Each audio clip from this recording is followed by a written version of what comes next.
All right, let's go. Let's get the game booted up. Pause the soundtrack in a moment. Hopefully my mic, last time apparently it was not great. I also went back and listened to it and it wasn't great, but I think it should be better this time. Let me know if it's not any good. Get rid of that. Ooh. Oh! New background. Nice. Remove overlay. New. I should save a copy of that in case it gets deleted later. Well.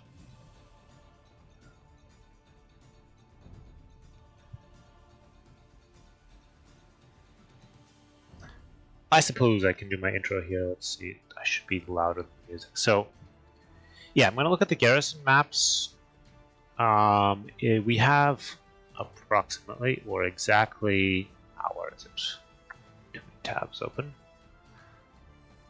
Common, random map scripts. It's like 30 plus maps. So, I'm going to be kind of quick about it. I'm going to Gamescom tomorrow, and I probably won't have my PC like for the next week or so. That's why I wanted to do this today, and I wanted to do it a bit faster, so I also did organize a co-host this time around. As always, the VOD will be available for anyone who's interested, and I'm going to get started.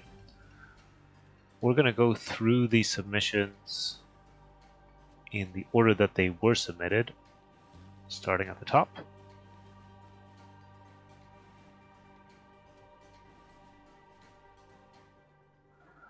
And the first map that we're going to take a look at is Surfside Shuffle by Danger Duck. So let's go. Yeah, I mean, typically these streams take like 2 to 3 hours. Depends, of course, on how many maps there are. But it's easy for them to take quite a while on it. It's fairly late for me already, so let's go. Random map. This is probably, yeah, there we go. So I'm going to go read the description. If you're following along in Discord, or if you want to follow along in Discord, go to the submissions channel in the Garrison map contest and just go to the top. This one was tested in a show match.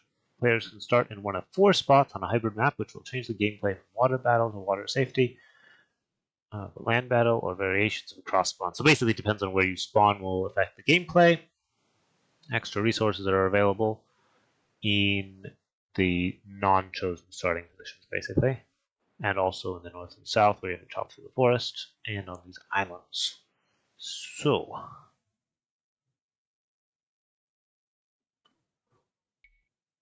See, I mean, it's a, something that makes sense to randomize a bit, right? The forest spawn here would play out differently than, well, sometimes AoE2 doesn't like to randomize for you. Then this is sort of close spawn, I guess. This is probably the same distance. It's just the projection makes it look like this is further than a vertical spawn.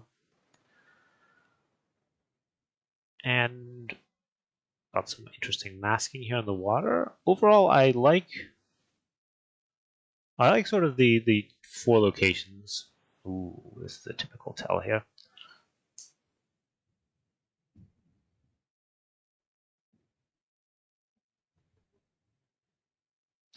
Sure.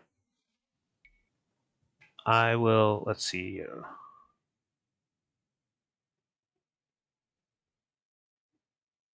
Yeah, I'll see. I'll just give a few comments on everything. So I mean, this one, I think it's a nice concept. Could lead to nice gameplay. I feel like I may have seen this variation of this already, or maybe it's just something that other people have done as well.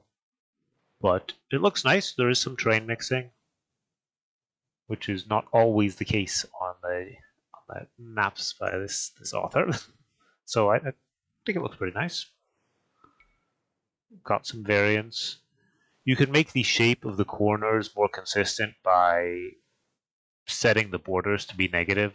Then you don't have this diagonal bit intruding here. That's, you can get rid of some of the hard-coded rounding that happens otherwise.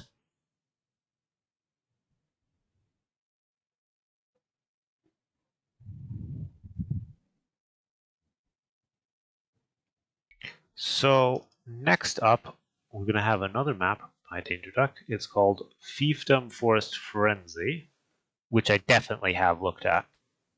Not in the previous stream, but at some point in the past. Which, yeah, I'll go read the description again. You can take a look at the screen while I do that. Black forests, nomad, regicide, ponds. So, okay, the randomness is where the players choose to place their starting TC rather than the map gen. There are 3 groups of 3 villagers, and the adjacent areas have enemies always in them. So you can sort of choose, do you want to be close to a pond or what do you want to be close to? That's basically the idea. I have seen this. This was submitted for a different contest as well. It's basically it's a Nineville. These maps are all supposed to be Nineville start. It's a good take on like Nineville Nomad, in that you have to choose where you settle. The layout is of course static, and the circular bases don't work so nicely with elevation, unfortunately. That's not something that's easily fixable by a map scripter, though.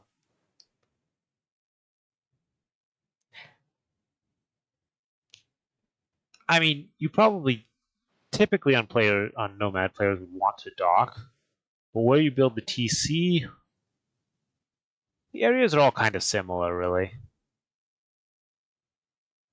Seems you only start with 1 king and not 3 kings.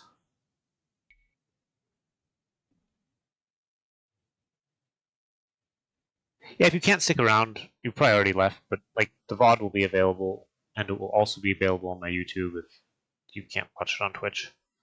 Or not on my main YouTube, but on a separate YouTube where all of them go.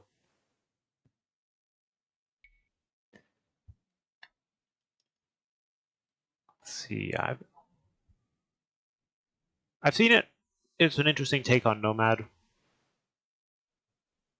Yeah, looks nice. I like the flower terrain. Then next up, we're going to go to conflagration, which I will generate, and then we'll take a look at it. If I can find it, yeah. All right, well, that looks like an interesting center. With most of the forest burned down, wood is scarce on this map, and walling is difficult. Players start with more berries and otherwise standard resources, save for wood, and some extra gold can be found in the corners. Capture the shrine in the middle for a 10 population boost. Okay, so this shrine provides pop, and the idea is that some of the forest has burned down. Which, I see some of the black patches here with some smoke and fire. So that's somewhat convincing, yeah. It can be tricky to make a convincing like post forest fire look. You definitely need to use the black terrain for it. I think it's not a bad look. The question is whether this terrain is buildable. Yes, that's probably for the best. Okay. And then we've got these corners. This is just looks like shallows to me. So it's just, I mean, gameplay wise, it's an open land map with sparse woodlines. Okay, I just placed that blacksmith. That should probably be there. The center 10 pop. That's a small enough boost that it's not, not something you need to send your scout to immediately and defend to the death, unlike a trade workshop where you'd constantly be fighting for it. But it's probably gives some visibility too, and 10 pop is still nice to have.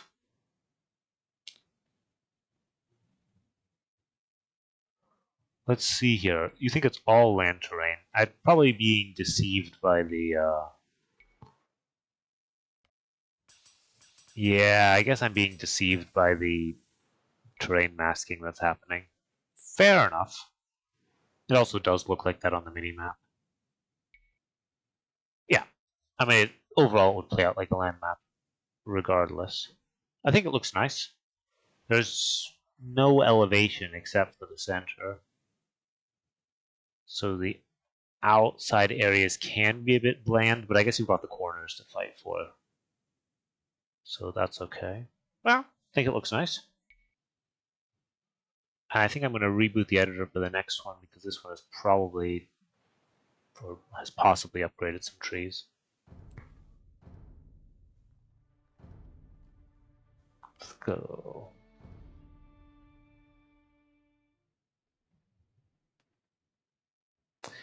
Yeah, so they somewhat fixed it in the scenario editor with the shallows, which is why I'm now playing with them enabled again. Because I think, in principle, they would look good if they generated properly in the scenario editor, or rendered properly, rather. Alright, next up we have Bullseye Blitz, which is our third DD map. Yeah, okay. I'm also, well, fish under the TC accelerates opening for aggression. Most of the extra resources lie in the center of the map, while food is ample. Golden wood is quite scattered. How much will players prioritize relocating uphill? Now, I'm not going to spend too much time on the maps that appeared in similar form for Sudden Disaster, which this is one of. For the Sudden Disaster one, it had 3 TCs, but it was basically this map. This is with 1 TC only, so we don't have the weird shenanigans of overlapping TCs in the center. Overall, open land map where you've got to go be fairly exposed to get these shore fish, right? That's the main gameplay element. And generally, like the outside, these are too small, so you'd be pushing towards the center. Even though players start far, they're somewhat exposed to aggression. Is what I'm taking home from this map here. Then next up we have King's Hill,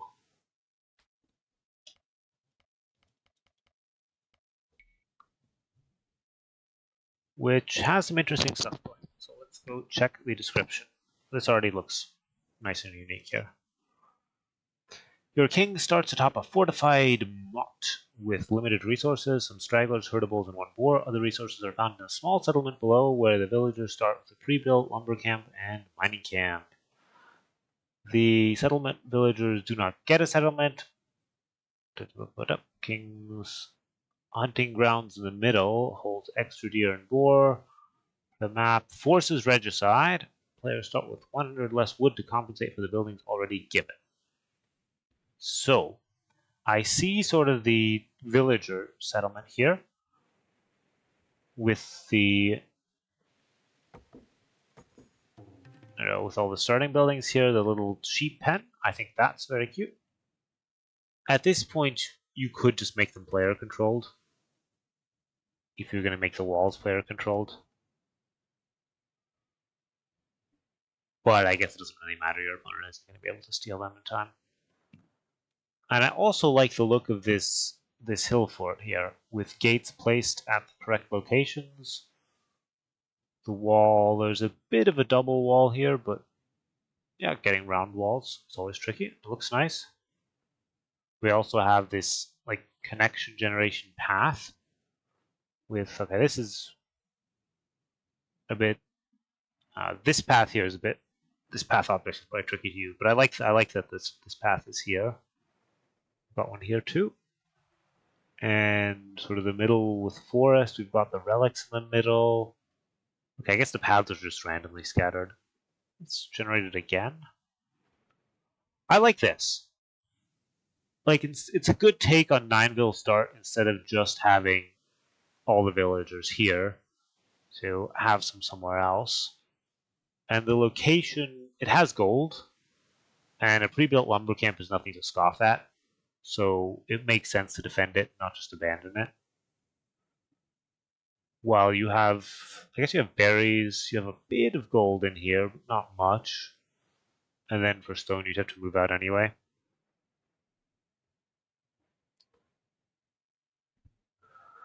I mean, it's definitely predictable where your opponent's pen is. The map itself, is random placement, but it's like Arena. It's not hard to find your opponent. I think you have to secure your goats immediately, and I don't think there's a good place to gather from them. So essentially, you send a Vil or the scout to secure these, and send them to your base. At which point, having them start player controlled probably makes sense, to be honest. I like the paths. I also like the use of farm terrain here too. It just fits the scenery, like the connections. Yeah, it's a nice looking map. It's doing something a bit different with a 9-vil start. I'm not going to go and test any of these maps, or in this case, sure, why not? But in general, I'm not going to go test them for larger sizes. I expect some of them won't work at all. Some of them will work. Like, this is how I expected this one to work. It's a bit awkward though, because the 3 villagers here are gone because there was no good place to put their lumber camp. Like, in principle, it works, but it would need to be properly balanced for it, I think. Or maybe there's just it's yellow again who's missing the stuff. Red is missing it as well. Yeah, it would need some work to work for team games. But I like the concept.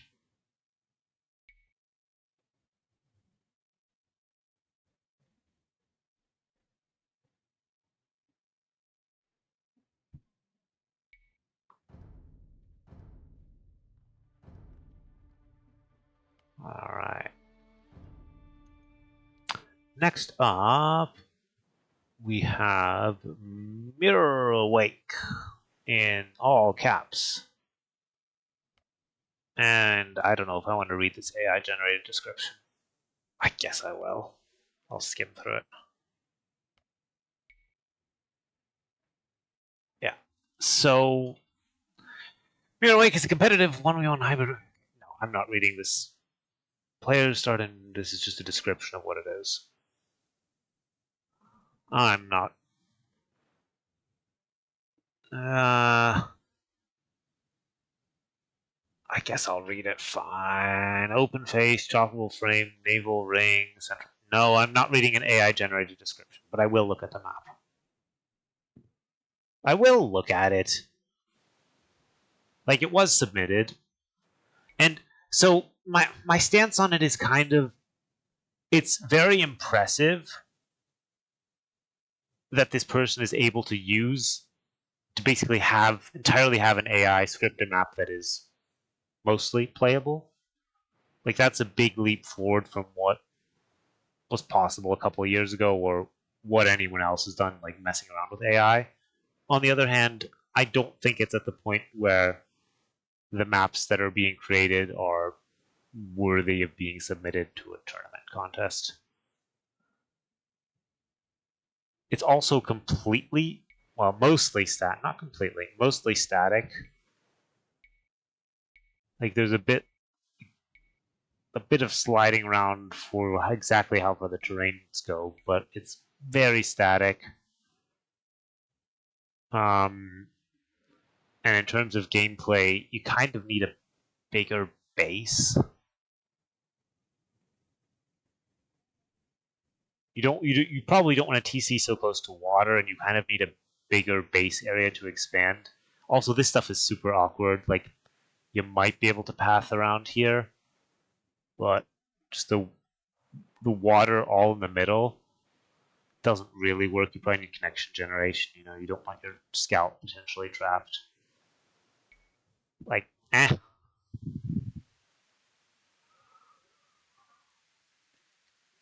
Crazini is not in chat.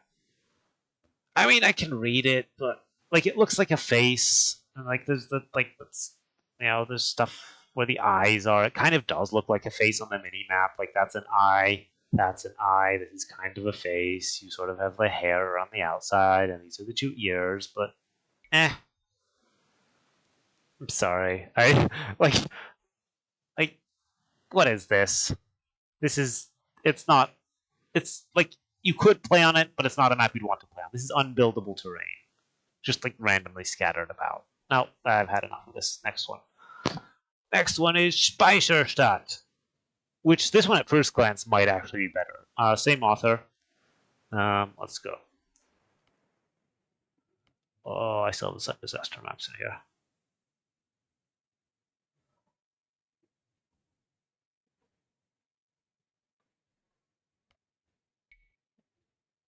So maybe I will read this one. Place the players on mirrored islands facing the warehouse central island, two navigable canals, trees house. That's just the description of what it actually is. Water is valuable, but optional. And that's actually basically required on this map. Ships can equal wood lines. Its full topology rotates by 90 degrees between generations. All right. Let's take a look. Yeah, the water is required on a map that looks like this. No doubt. So, like this one, at first glance, is more playable, I want to say. Like could be an interesting layout. The terrain mixing is pretty basic, right? We've got a bit of dirt. We've just got this huge road terrain in the middle. Like this could be turned into some sort of convincing Gaia scenery area. It's not currently.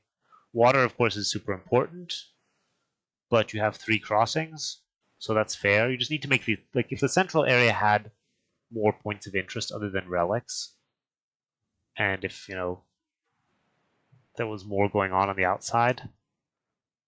Yes, hallmarks of a good map here. And then there are no neutral resources, right? You also certainly don't want resources trapped like this. But I'm just there's actually no neutral resources. It's only your 3 starting gold, 2 starting stone. Like that's something you need to have on a map is some neutral resources. A reason to expand, but also something that sustains you into the mid game and late game. This is the same. This is also an AI generated one. It's the same guy. I mean, you can go join the Discord and message them. They might have potential if they're willing to actually test their maps in game and not just rely 100% on an AI protocol to validate it. Right. And the third map is the Lord.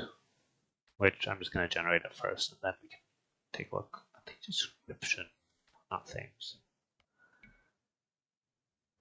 Yeah, there you go. So, it's an unconventional 1v1 island map for Age of Empires 2 Definitive Edition. 2 players begin on isolated islands at the left and right vertices of the built-in minimap. Between them is a large upright terrain portrait of a smiling doubt containing the map's richest neutral resources and 5 relics. And, well, the minimap does look like it, but I think this map originally wasn't dockable or something dumb like that. Ready. Yeah. Like, okay, to give constructive feedback, right? Make sure that resources aren't touching wood lines, aren't touching other resources. They should be a bit spread out. They should always be accessible. In general, water maps are often tricky, are not really favored for gameplay. And the central area, I don't know, we'll see if we can build on the black terrain. Probably not. We can, okay, that's good at least. But, I mean, it's not actually particularly compelling. It looks like a nice mini-map, but that's not what this contest is going to be looking for.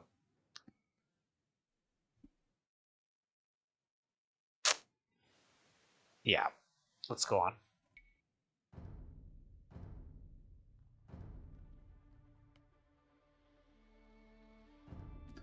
So, next up, we have from Welcome to Rapture, a map called the Rungholt.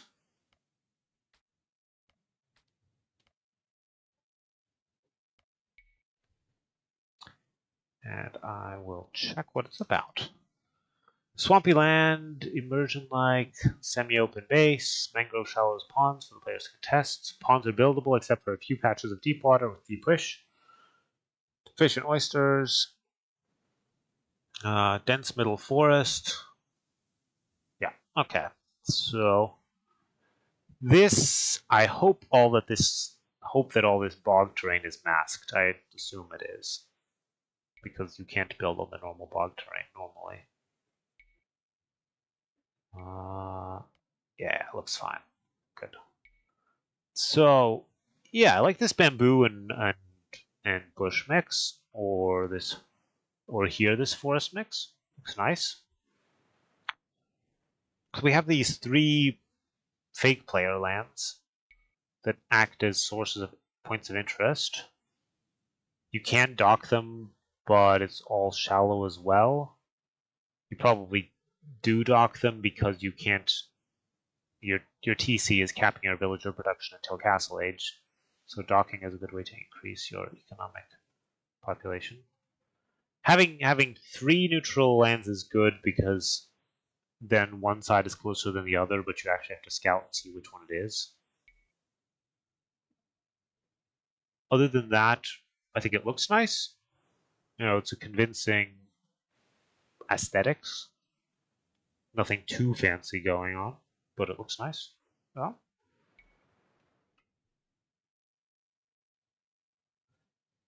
Counterclockwise. Check if counterclockwise. Is it always, can you always go like red to the right has 2 things? Let's see if that's always the case. Red to the right has 2 of them. It might be. No, it's not. If you're looking from the center. To the center. No.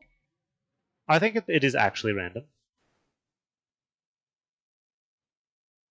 The marsh is just masking. That is the case. It's just worth checking. Occasionally people use it without realizing that.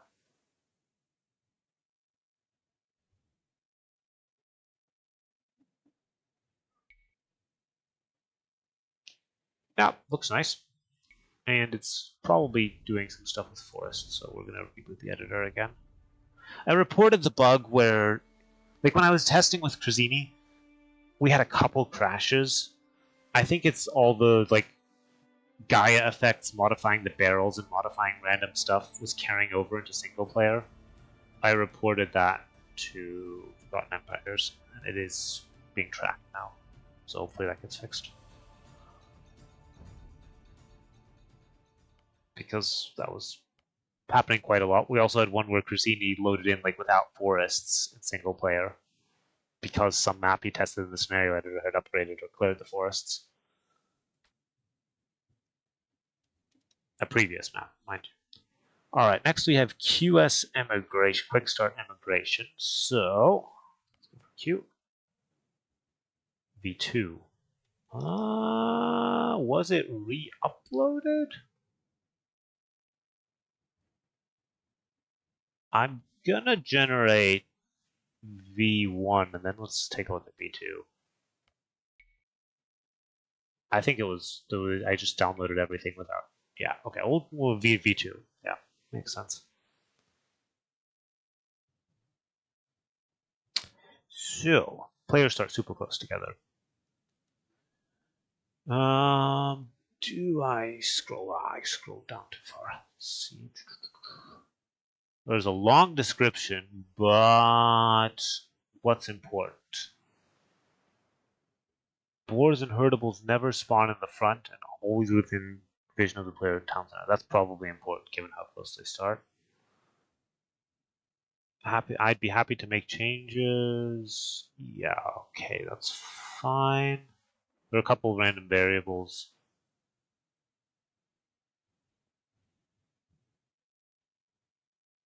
Okay, there's some themes. Yeah, okay. There's a long description, but so players start really close. I think on a map like this, it's essential that the boar is, very close. The resources either need to be somewhere where they can be contested, that's in the middle, or they need to be super safe. We had one where both berries were in the centers. That might honestly be better than something like this, where this player has safe ones and this one does.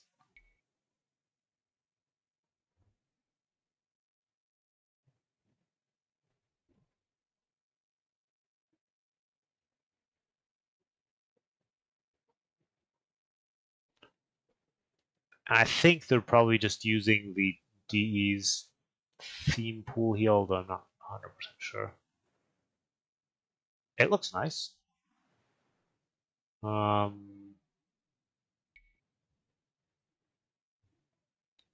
thought I saw some herdables over there on the last gen. I think the problem is it's such a close start.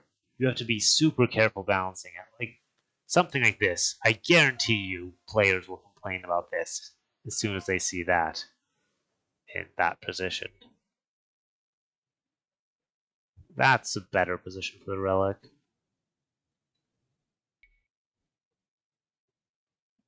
It might also be that we never get.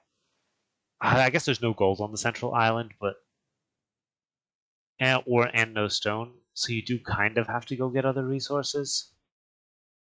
But this will be really crazy in the center, and potentially like water control if you can secure it. That's just game ending. Okay, those are hairs on the side. I guess that's okay.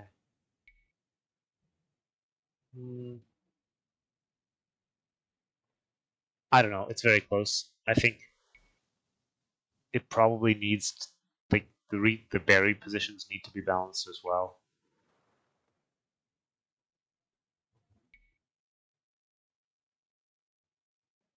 Yeah, something like this, right?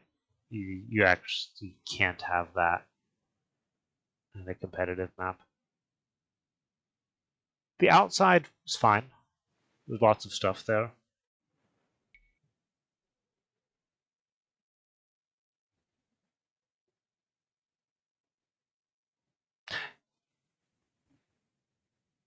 Three of the 9 villas on the outer islands. That is an interesting idea. Because then you could immediately start gathering gold and stone. Because as this stands, right, you have to build a dock, which you're going to build anyway, fair enough. But then you have to build a transport ship rather than a fishing ship. And then until Castle Age, you're constantly shipping villagers over. It's kind of like Houseboat, fairly awkward, while at the same time dealing with whatever Lingfest is happening here. Yeah, it's an interesting idea. Chaotic. I don't like how I suspect it would play out in practice.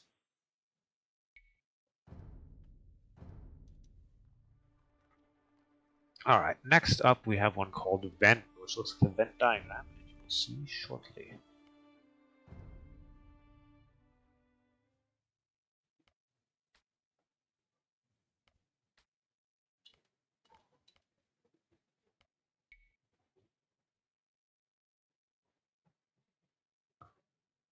Okay, so closed map, open for aggression, currently static. It's most of the work has been done to make it rotatable. Players are excluded from the middle by enemy walls. There's the option to add 3 gates to the back walls, but the gates will not be added to allow players to access the middle. Okay, so you can add gates to your own walls to get out the back, but you couldn't add them to the middle because of the enemy walls. Makes sense. Regicide start, slightly less than normal resources.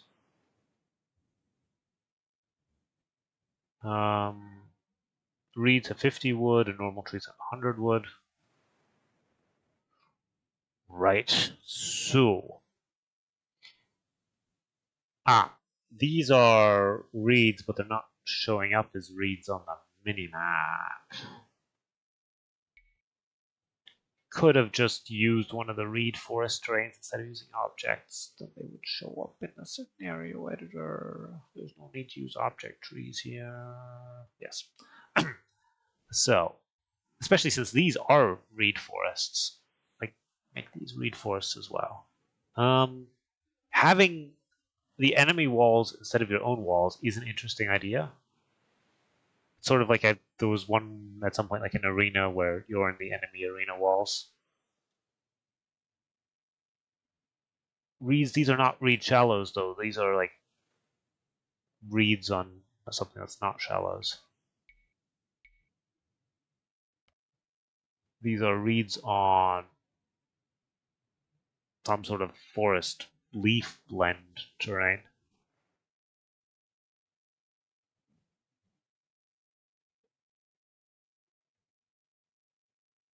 Right. So, I mean, you build a gate and get wood on the outside. You've got resources in the middle. Can you re-wall this? It's on some stone terrain, but that doesn't look like unwallable terrain, which perhaps is a missed opportunity. Like putting the walls on unwallable terrain is a more interesting thing. So I guess you break through and then you've got the center, and the other player breaks through and they've got the center as well. I see the Venn diagram on the mini map. I think the outside looks very bland on the mini map. There's not that much going on otherwise. There's this fight for the center, but I'm not sure that's enough to really carry everything here.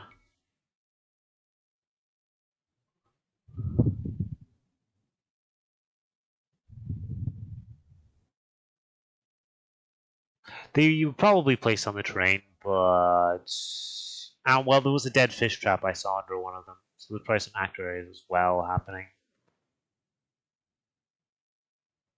Because if you try to place walls without second object, they end up as a square, of course. Yeah, it looks like a Venn diagram. So it has that going for it, but don't know how the gameplay would actually be. You have to push the center. You could push the outside a bit. Easy to wall your side of the forest off. And then, this is a point of interest. That's a point of interest, or you push the center. think that's basically what we've got going on here.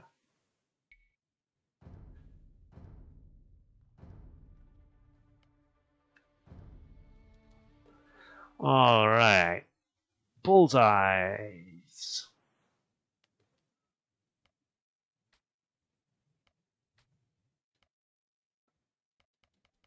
There we go. This one looked more interesting when I saw the screenshots. So very open map, player forests are very controlled, consistent spawns, but have a long walking time because of these rocks that we can see here. In the middle of the map, there's a depression. Gold and stone are scattered regularly. Controlled random spawn. Players start with standard resources. Alright.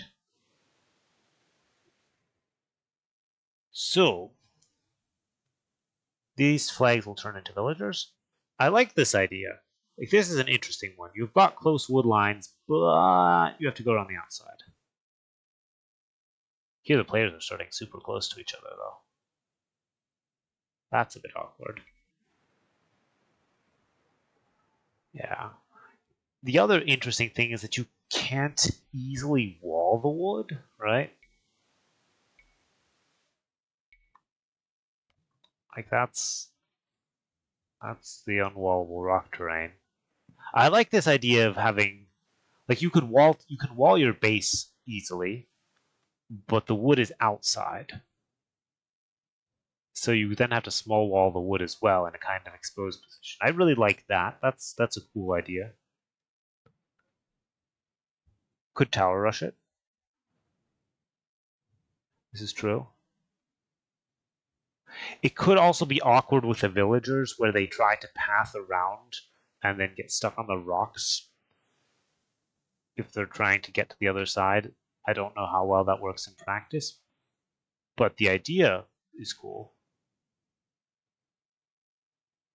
And then the rest of the map is like nothing special, but has a bit of stuff to make it look nice, right? We've got a few straggler trees, always good. I appreciate having a different terrain on the hills. That's something I always do on my maps. We've got this depression. The depression doesn't actually have anything in it. Could have had something in it. I'm not sure what it would be. But I'm also not sure about these super close generations. I guess this controlled random is what's doing it, but pretty close, right? Whose boar is this? Probably Red's. Where's Blue's second boar is at the back. But I guess having some variation in close and far spawns is good. I'd be interested to see how this works in practice. Depressed because there's nothing in it. Yeah. But I can't TC this very well. Maybe you can.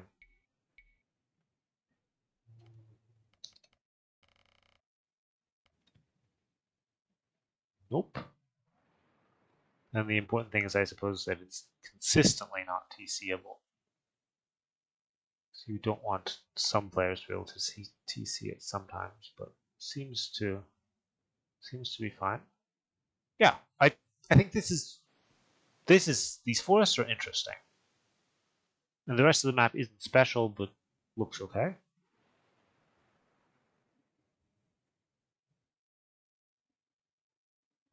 All right. Next up, we have Vanished Lake. I'm going to put to the main menu again.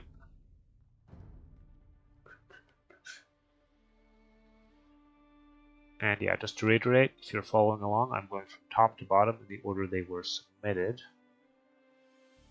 So you can go check the Discord submissions channel for the screenshots there and the full descriptions.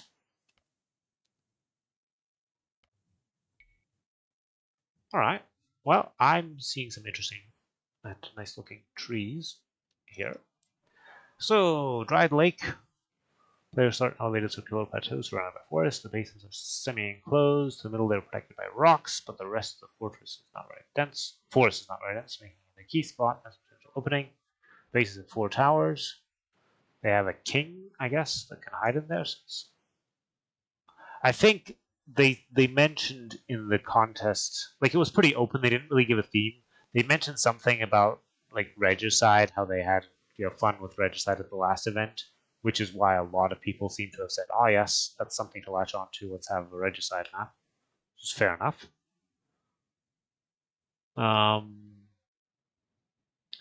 Between player bases is a mangrove lake. Both players are bases are rounded and connected in the middle to the lake and to the edge of the map by a trench of unbuildable terrain. The border of the map has a small gap for unbuildable terrain. So just a bunch of unbuildable terrain in various places to make it hard to wall. Corners are walkable shallows with oysters and rocks. Okay, so the whole outside is unwallable. I have done this on a map as well. It just makes it more open. Also, this unbuildable trench here makes it so that you can't easily wall in your base. The forests look cool. On the mini map, it looks like they're super dense, but we've definitely deleted some stuff here to make it open. The map layout comes in a couple of rotations, but it's predictable, if not static. Not static, but it's predictable. The outside stuff looks visually appealing. It's a bit potentially confusing as to what's unwallable and what's wallable, but you can sort of tell because of the elevation changes where you can't wall. So I think that's all right. Corners look nice. Center is nice as well. There doesn't seem to be much. I guess there is wood. Yeah. It looks nice. If these forests are nice. Gameplay wise, I'm not sure. I guess this is easy to wall. You don't have stone inside. You do have stone inside. I think it's you surely full wall this, right? Probably fast castle right off the back of that. Maybe have, a corner or the center docked. Interesting. But yeah, pretty defensive. Also, you have the 4 towers, right? Like, it's not. These forests aren't actually a pressure point if you have towers and easy wall offs.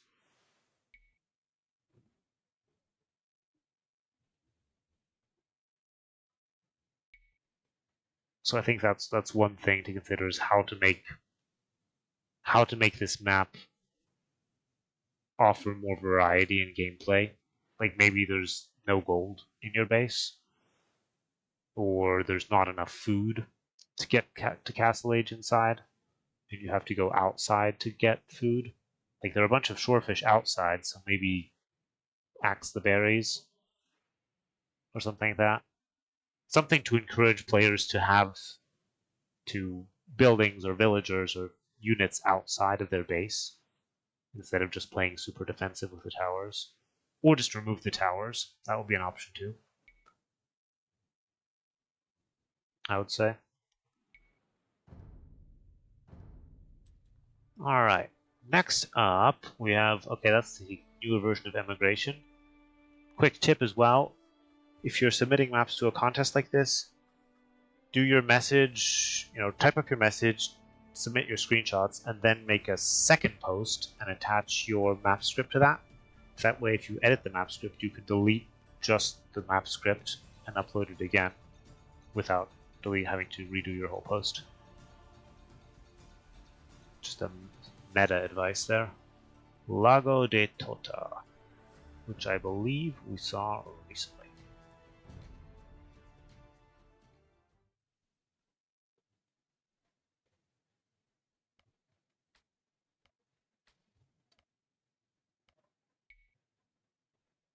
Takes a long time to generate. Yeah, okay, so this map we saw in Sudden Disaster in this form. And I think we had quite a bit to say about it at the time. I don't know if there's any new elements. I think this was in there as well already. Let me just check.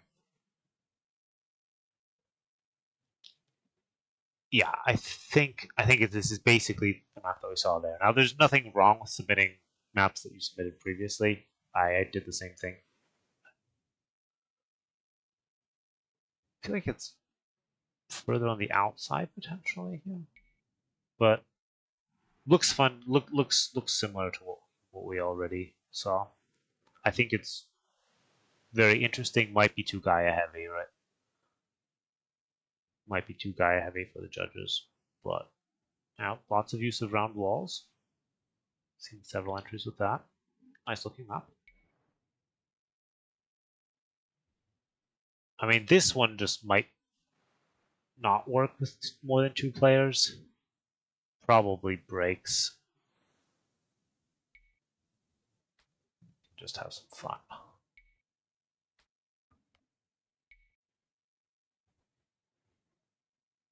Yeah, it only supports 2 players.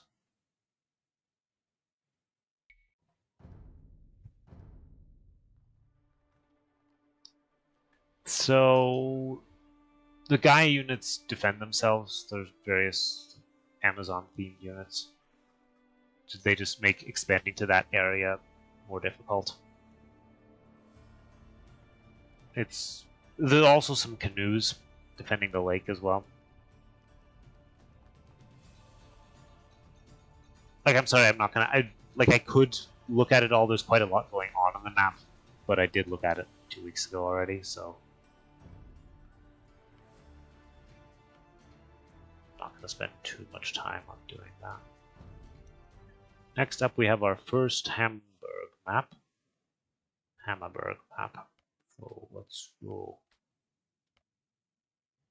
This one. Okay, what's it called? QS. Okay. I mean, quick start is what is used for 9-mil maps in games, so it does make sense to do QS when you're making 9-mil maps, I suppose.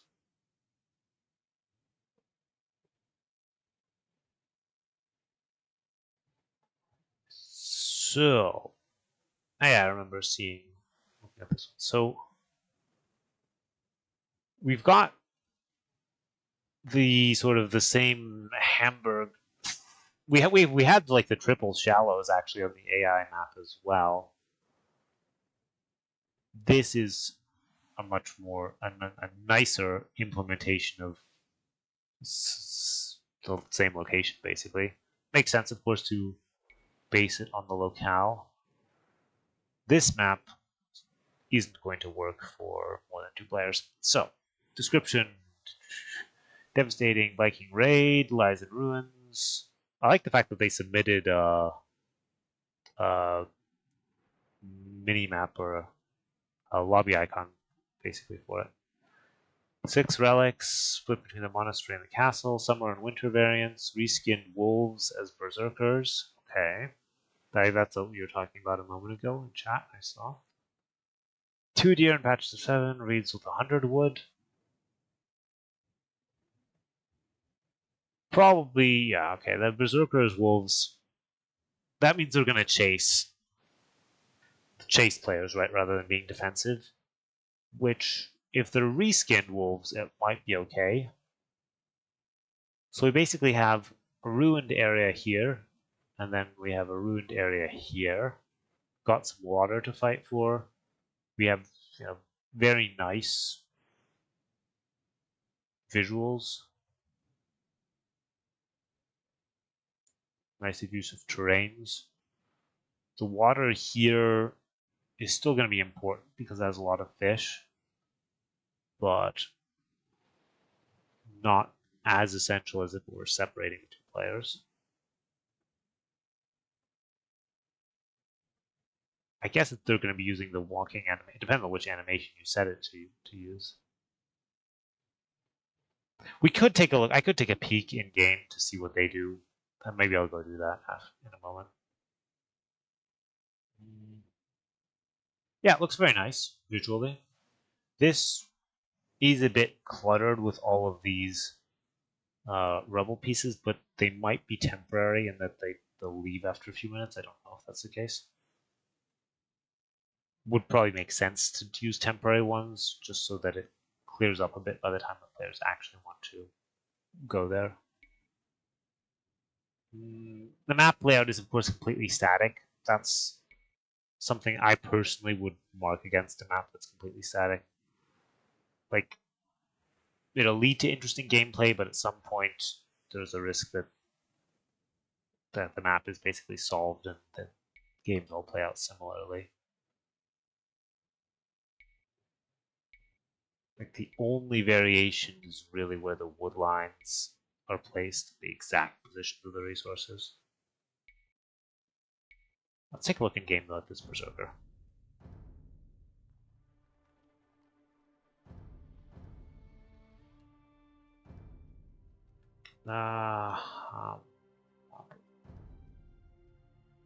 Reveal map.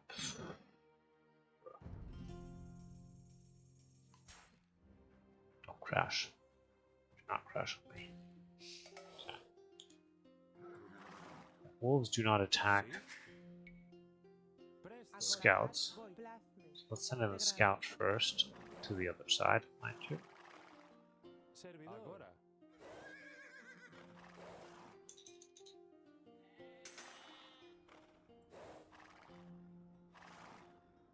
Okay, we've got some rotting corpses. Okay. If you're gonna reskin them, change the icon and the name as well. Is one piece of advice right there. Like, have it be a berserk, don't have it be a grey wolf. There's a Gaia change attribute thing.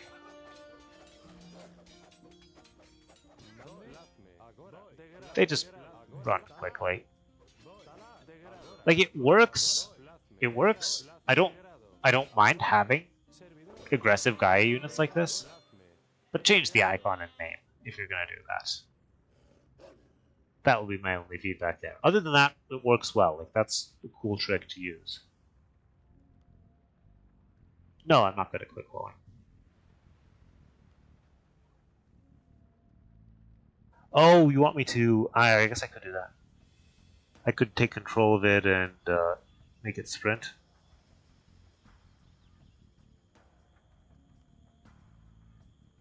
All right, let's try that. Control Shift 9. What was it? I messed up the shortcut. Control Shift F9. No, I Control Shift. Where's my FN? FN F9.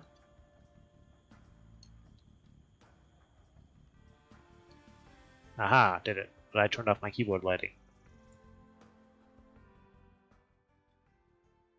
Ah!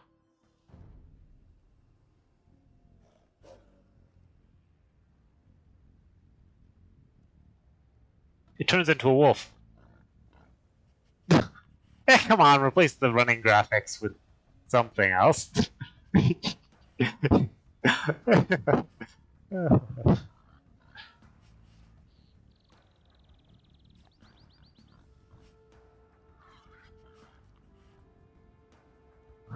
Alright. Alright, give me a second. I need to fix my keyboard, whatever F9 was.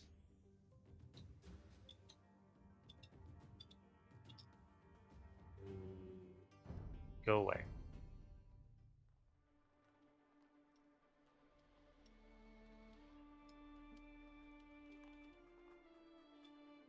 Aha, my keyboard is lit again. Very good.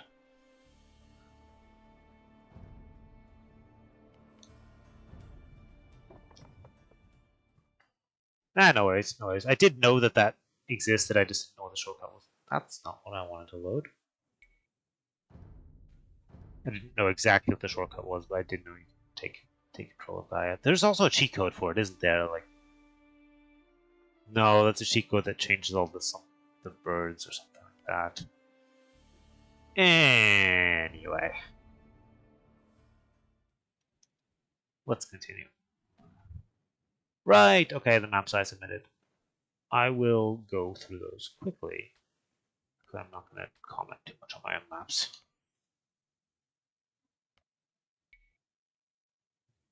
So, I submitted Extraterrestrial, which was a map I submitted for some contest a couple years ago. I was feeling pretty uninspired, I have to say, for this event. I generally like the ones more where there's some sort of theme. Like the USA Cup, there were national parks, right? There I could really like try to recreate a national park. Here it's like we'd like, we'd like an open map, we'd like a closed map, we'd like a chaotic map, a nomad map. It can have anything. We want a great map that has multiple ways to attack and different, basically they just want good maps. But I wasn't really feeling too inspired. So yeah, it's a nomad start. Photon Man that doesn't have any attack. It's basically just a scout. I've removed the attack, but it is actually a Photon Man. The wood is behind these obelisks. It's infinite respawns. And the other interesting thing is that I changed a couple animals from the previous implementation. I added these whales, which rot away from I think 1,000 food. It's actually a rhino that's killed at the beginning of the game and looks like a whale. So it's a rotting rhino. But I think this has potential on other maps as well. We were discussing it in the previous stream where someone had done an implementation with where it was like a rhino upgraded into a crocodile and then looking like a whale. So I simplified that a bit by just going directly for the rhino and by also changing the icon and the name so that it doesn't look like a crocodile.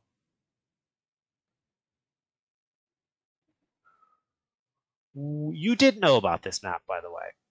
Oh, the space. Why didn't you use space whales? I mean, the whales are a somewhat recent addition, right? As I thought, I put whales outside as well now. Previously, there was no fish at all, but like space whales, kind of works.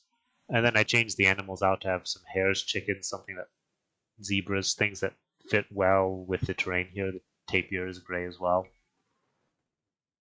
Yeah, they're not going to pick this, but it looks, it's fun, something fun to submit, and it was a good chance to go and update some of my maps. And the rotting whale thing I'm also going to use on other maps in the future. I think that's an interesting mechanic, right? There's a whole bunch of food on the map, but in 15 minutes, some of it is gone. And other than that, it's sort of a fairly open nomad map.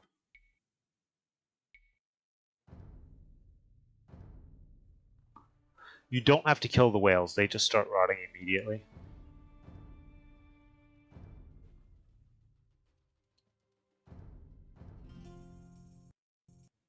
And the game crashed. Yeah, that was something. I think it has to do with upgrading units. Doesn't like that.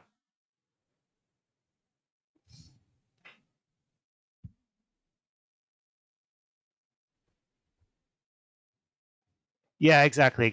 Like from Redwood River.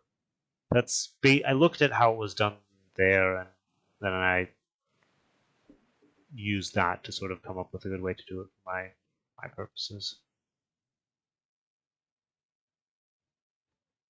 I think I think rotting is more interesting for gameplay. It doesn't have to actually be the case, but it's an interesting gameplay option, I'd say.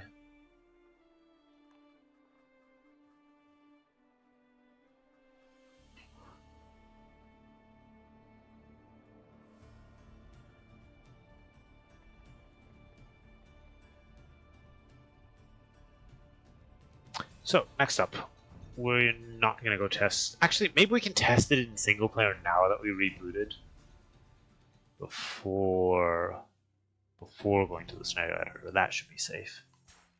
I think the other way around is risky.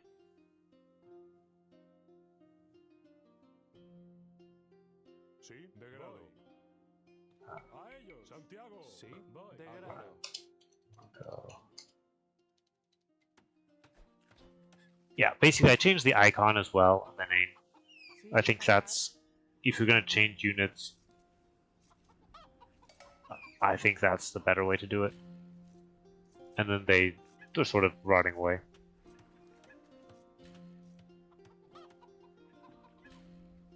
And we've got the actual space whales on the outside for gold. That's it. Why is this called Missionary with Relic? Well, okay, that's something I should fix. Shows you how much playtesting I did.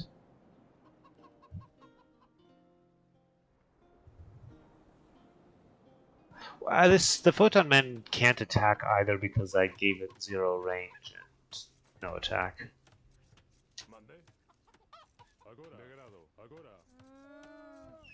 Like, it can go there, but it doesn't actually attack.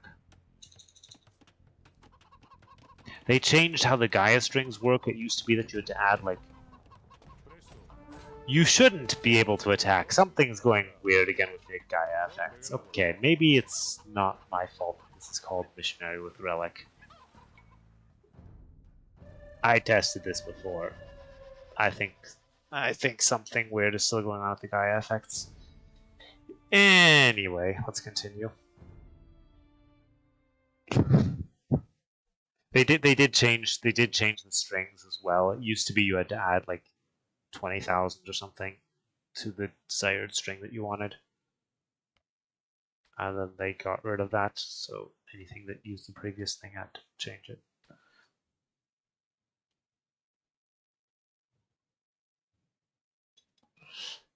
Anyway, I'm pretty sure I tested this with the Photon Man. Something is going on with the Gaia effects carrying over. Next up, I submitted Chandelar Lake again, which I had submitted for Sudden Disaster. So, let's go.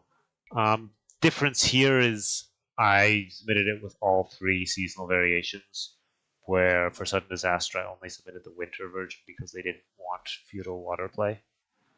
And here you can have feudal water play depending on which season it is. Alright, looks nice in the summer too. And I added some hairs and stuff, foxes that I think weren't on the original. Beyond that, I didn't change much.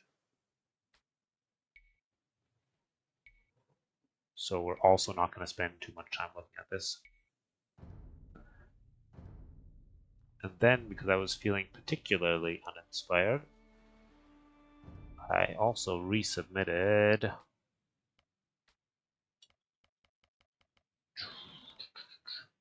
Moated Keeps again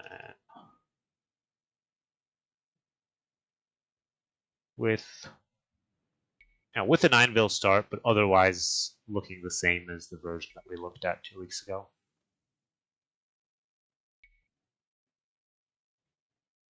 So we're also not going to take too much of a look at it now. And move right along. It is. It's actually, I think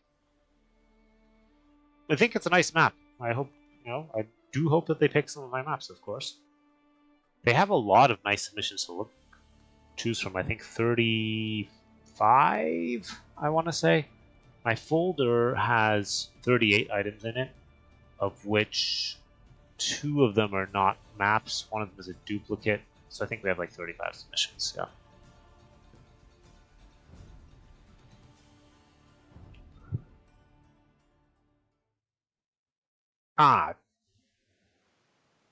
Alright, fine. Since it's my own map, I will do that. I make a big effort to support more players where it's feasible. So let's see if it actually does support more than 2 players. Ta-da! Kinda. It does.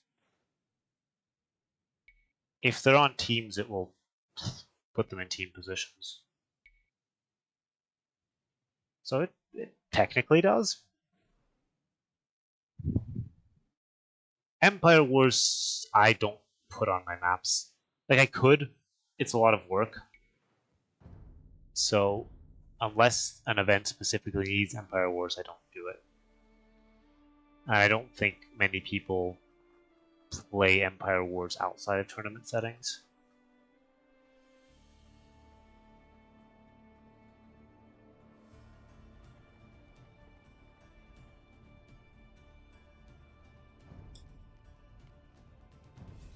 So, moving right along, since we are not that far through the line, I think it must be at least halfway down, but I didn't submit at the very end this time. We're going to look at the thaw. Is it the thaw or thaw? It's the thaw. Okay. TGTL thaw. All right. Open land map.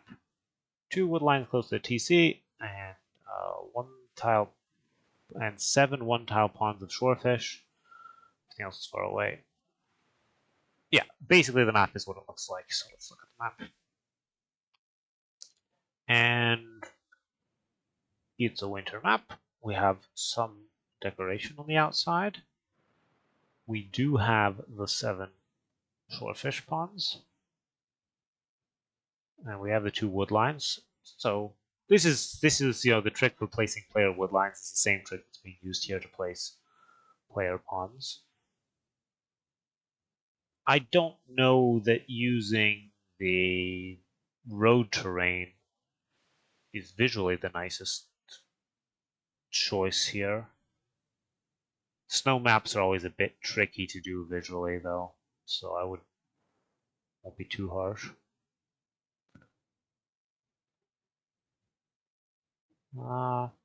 Some of this eye candy is a bit.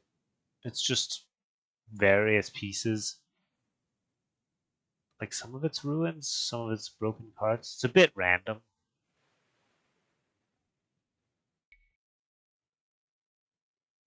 There's more shorefish on the outside. Is there more gold on the outside? There's a 2-tile gold. There's a 2-tile. Okay. A couple 2-tile golds. Yeah. I mean, plenty of wood on the outside. In terms of gold and stone, a bit. Well, I guess it's all in one spot. I guess it's the normal amount. Just seems a bit sparse at first glance. There's some single tile stones. And the player base is pretty open because you only have these 2 small wood lines.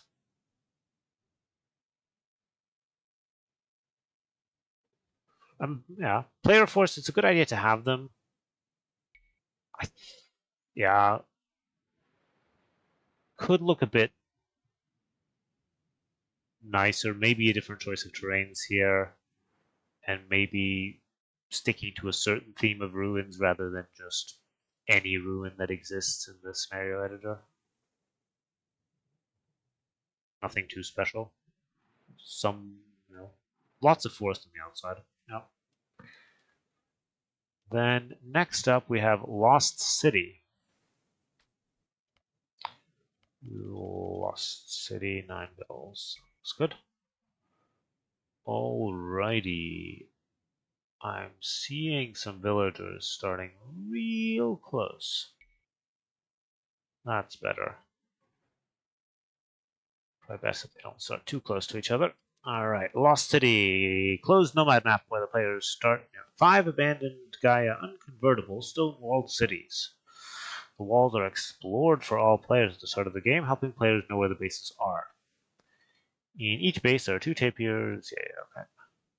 Center of the map, some fish, giving alternative spots. So basically it's a nomad map where you can choose to settle in these fine locations, but there's no wood in there. So would you actually do that? You'd probably build the TC on the outside and then put a mill on the inside.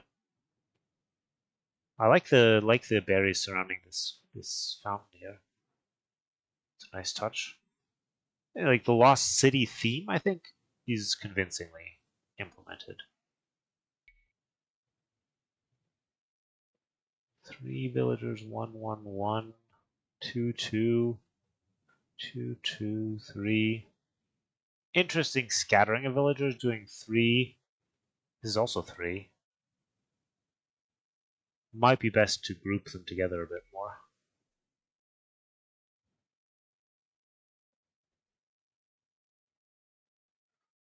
Yeah, you think you TC the outside. Middle looks nice too. It's a nice looking map.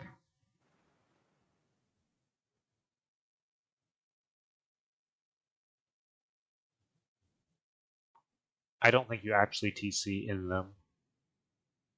And I don't think these things are terribly hard to find. They probably don't need to be explored at the start.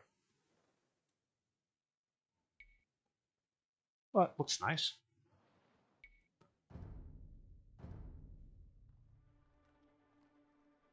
Yeah, that's the sad thing, right? The original concept for Nomad that the devs no doubt thought was, oh, you find the optimal spot even if it takes you, 30, 45 seconds, and then you settle in the spot that you really like. But in reality, the optimal strategy always is, find the spot, find the next best spot that will do the trick for you, and you immediately settle there. Maybe in free for all, I would take more time, but 1v1 or ranked team game, I guess you don't really have that luxury.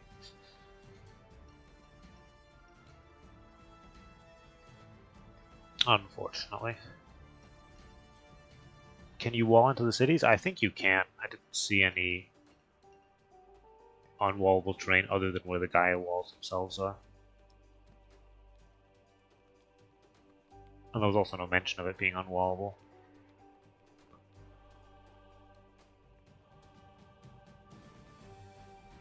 Alright, next up we have Rocky Road.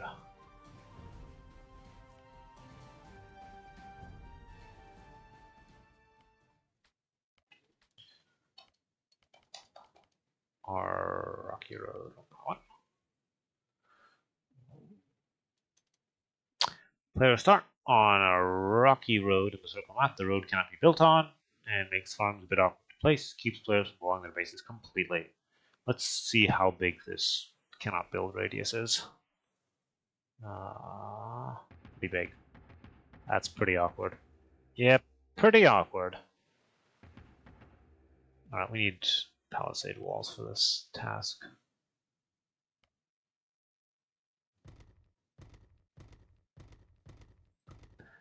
Now, my first thought looking at this map was, well, it makes the TC ring mod obsolete, right?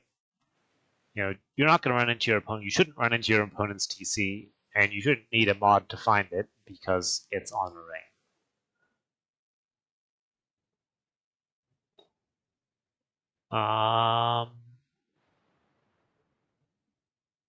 Beyond that, it's a fairly standard land map. A bit thicker wood lines than Arabia, but since the base is open anyway, I think you get away with it and it even makes sense. Yeah, nothing too fancy, but this will be the defining feature here. There's definitely some terrain blending happening here. It's the rock terrain, but it's being masked. It's being masked by like dirt too, I think. And then masked by gravel as well. There could be blocker objects, but this actually looks like the rock terrain being masked to me. I suppose my feedback there is if you're going to have unbuildable terrain, it needs to be really obvious to players which part of it is buildable and which part of it isn't. This is not really obvious here. You can see it, but you can't see it easily, right? I think I would go for something that stands out more, and I would not have gravel as one of the cosmetic mixing terrains. Since you're also using it here, it needs to be very obvious to players where they can't build and where they can't build.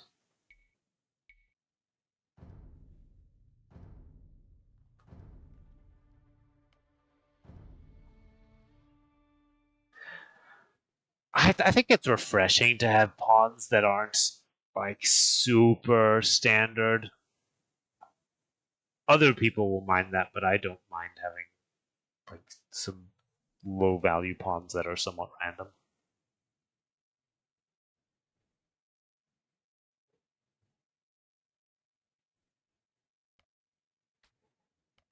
Next up, we have Lumbini, which will generate here first, but we need to go to the scenario editor after that. And I will hope it doesn't crash. This one has an access script. So, let me go read. A shallow river surrounds players. On this map, players can potentially overfish, but there is no way to protect from land units. The river also makes it impossible to wall. Basically, similar idea to the last one, except you're not TC isn't on the unwallable area. The access script makes it so units heal when they're near the Buddha statue in the mill. If excess is not viable, you can exclude it. I mean, that's a nice touch, to use the statue for a healing effect. I don't know if they will take excess overall. Like, in theory, it should work. In practice, I'm still not sure if it actually works in all the use cases, like recorded games and spectators, which you kind of need in a tournament setting. What's my opinion on the new DLC? They did release the date today. I mean, so from a personal standpoint, since I don't play Age of Empires exclusively, I also play other games. I am a bit behind on playing the new DLCs and also keeping track of all the new civs. So I totally get the feeling from players who are like, this is a lot of civs, it's a bit overwhelming. If I were only playing A2, that would be no problem. I'd know exactly what the 2P do, or the Muisca.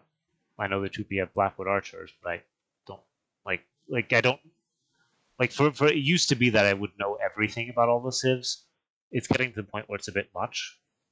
That being said, I'm happy that the game is still being supported, and I'm also happy that we're getting more, as a map scripter, that we're getting more trees, more animals, right?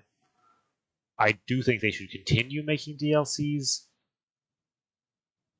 I think it would be fine if they did ones that only added 2 civilizations.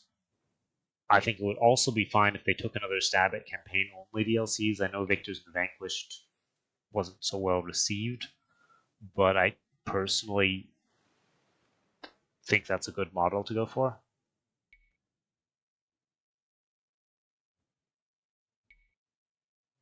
And I think there are enough players that would buy that type of thing anyway. What I don't really like is when they add civilizations, but then you can't play them in multiplayer by default. It's a bit tricky there. What my opinion should be, but I would rather Babylonians in their game, they can be played in AoE2. If I'm going to play an unranked game, I'm going to play with the full data set and allow them, even though I have no idea what the Babylonians bonuses are. If it's in the game, it shouldn't be excluded from ranked. But on the other hand, we do have a lot of civs, so I don't know. Two civs per DLC is probably a better approach. The Three Kingdoms, that was a bit of a sellout. They probably should have had 3 more modern Chinese civs rather than having 5 total, 3 of which were ancient ones.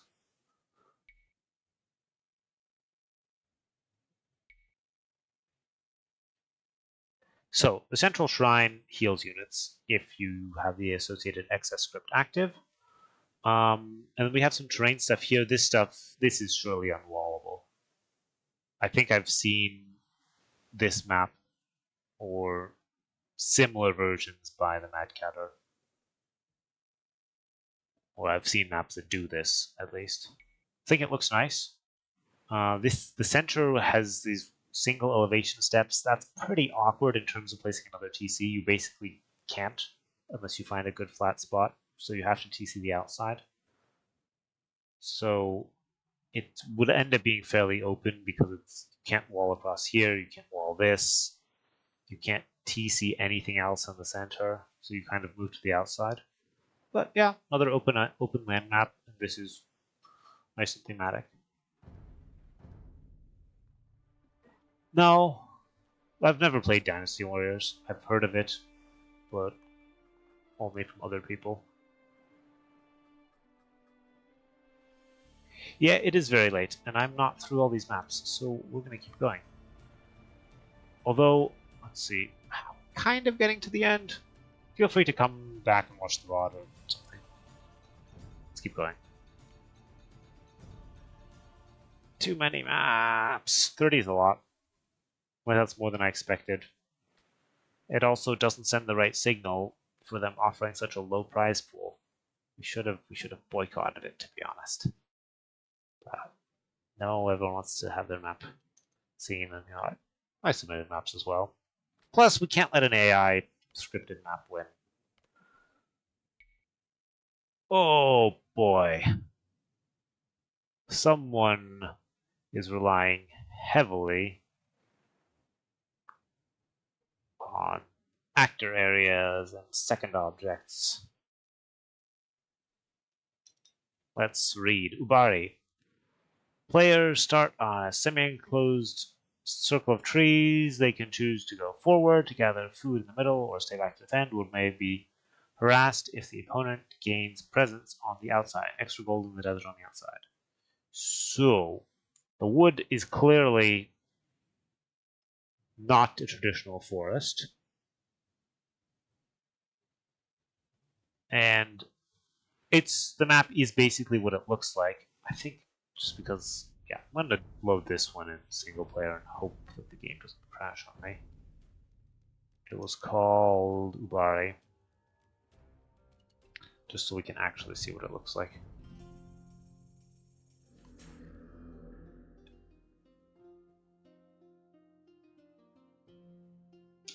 It's Marco Polo is going to have a weird effect until my scout explores it.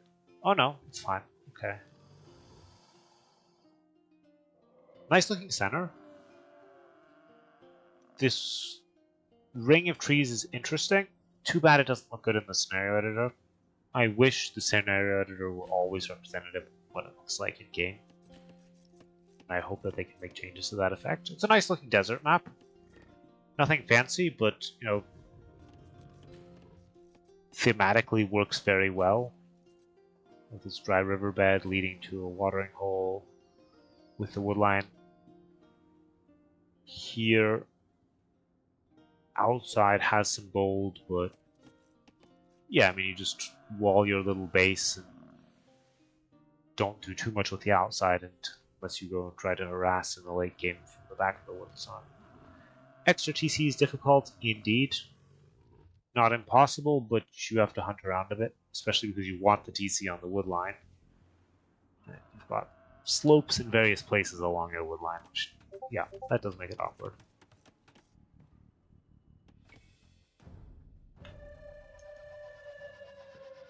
Alright, next up we have our second Hamburg map. Perfect. Load scenario.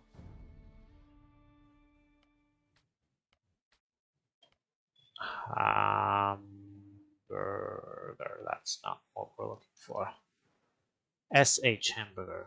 Very good. Hamburg. So, different take, same location. And what have we got on the description? Old Hammerburg, new stone forts are rising, built by the new elite of the now wealthy city. Players start with a stone wall base, standard stuff. 4 possible configurations. The berg at the center of the map is capturable, provides 15 pop space, does not fire arrows or train units. Yeah, just providing pop space I think is good for these Gaia buildings. Neutral stone, chapels are eye candy. The lumber piles contain 2,000 wood. Yeah, so Let's see these other generations. Okay, so we basically have 4 rotations. Good. Always nice to have some variety.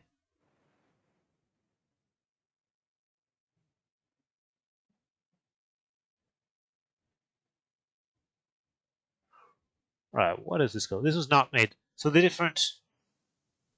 This one was made by Marintho, and a different person made each Hammerberg map. It wasn't the same person making different variations. Let me just, yeah, do that. So, this looks nice. You've got to potentially break your way in unless you can capture from the outside, which there's a decent chance that you can. You can probably sidle up close enough to capture it from the outside. The chances are not uncommon at all because this is the location where the LAN event is taking place, and they mentioned that they would like or could like seeing maps that are based on it. So I don't think it's at all unlike I don't think it's a coincidence at all that they would pick the same name. All the lumber piles are on this island in the middle. They all have 2,000 wood, so that's a lot of wood in the center. The bases are pretty small, but it's still a nice arena. You've got a bit of wood inside. The shallows could be docked, but for that amount of shorefish, I think the shallows mostly serve as making it harder to alter the map edge. These chapels were supposedly, if I remember correctly, just eye candy, which looks nice.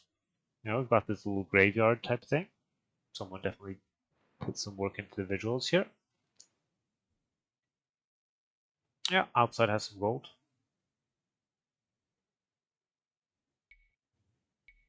I think the other Hammerberg map was visually very nice too, but I think I like this one better simply because it's not completely static. I mean, you still know what the map looks like overall, but at least got a bit of variation in the rotation and so on. But both look pretty nice. Yeah. There's elevation on the outside.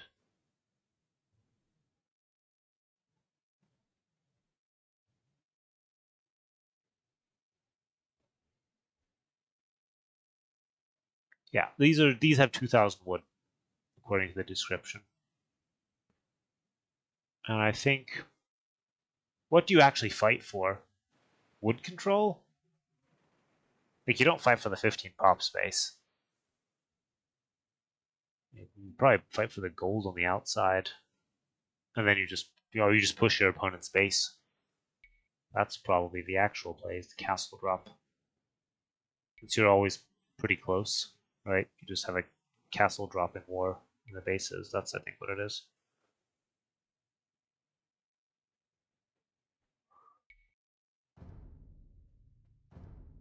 All right. Next up, we have Gu, which I will have pronounced correctly.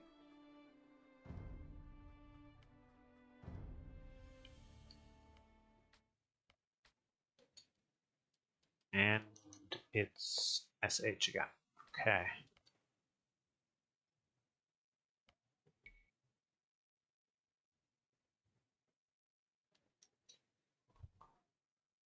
Extensive settlements have been uncovered under the Amazonian rainforest, proving the area is more densely populated than originally thought. Some towns featured fortifications. Players start with 3 groups of 3 villagers.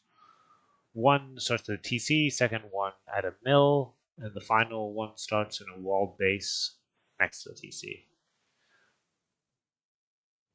Right. So I see 3 villagers here. I like this. Like, it's another map taking the 9 bill start and not just putting the 9 villagers at the TC, but actually putting them somewhere else.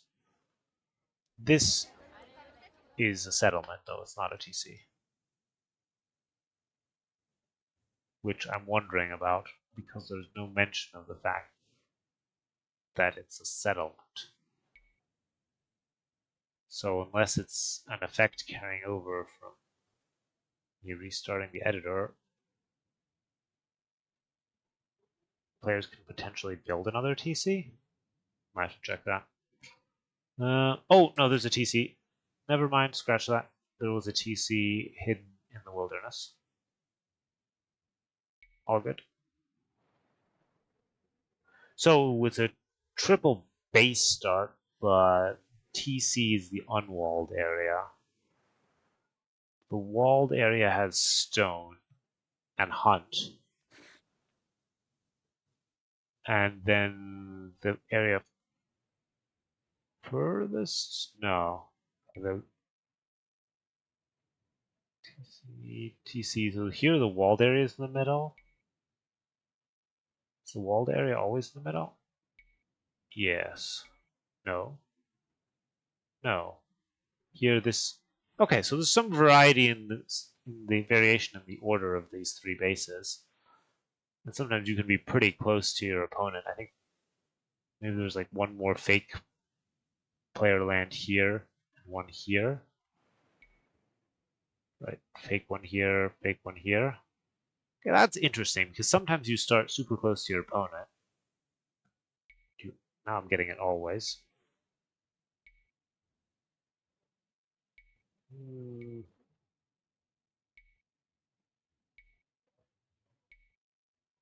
Well, maybe there isn't another fake land.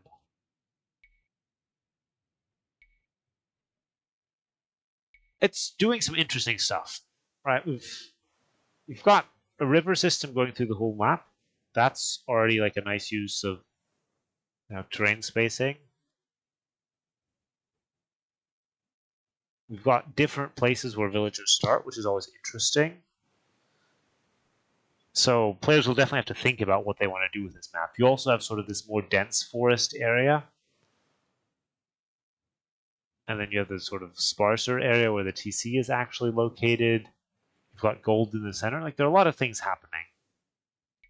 I think this is an interesting map, and it looks nice visually. And players, they can do various things. They could send the villagers here first to gather the hunt. And these villagers, you could gather the berries, or you could pull them also to gather the hunt.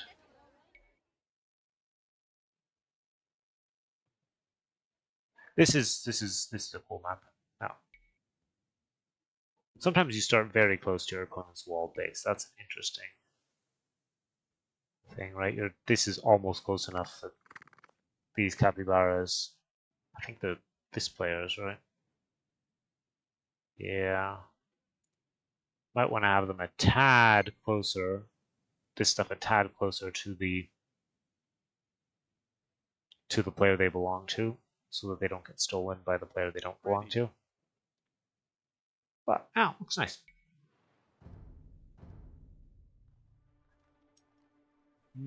Alright, and then we have another map by Marinto, which also looks like another one with a bunch of fake player lands.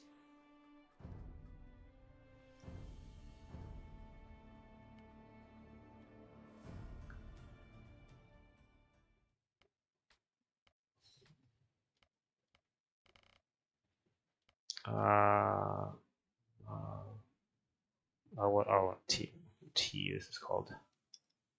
Tiki, yeah, that's the one. So, description. Set in medieval Georgia, this map has players start a small walled base. Circle of land spawns, ponds, shorefish. Center of the map has a church ruin with relics around it, and vineyards, which are reskinned forage bushes. Note, reskinned forage bushes. The outer ring has savannah towers, which are eye candy. Okay, let's take a look. So, yeah, very small walled base.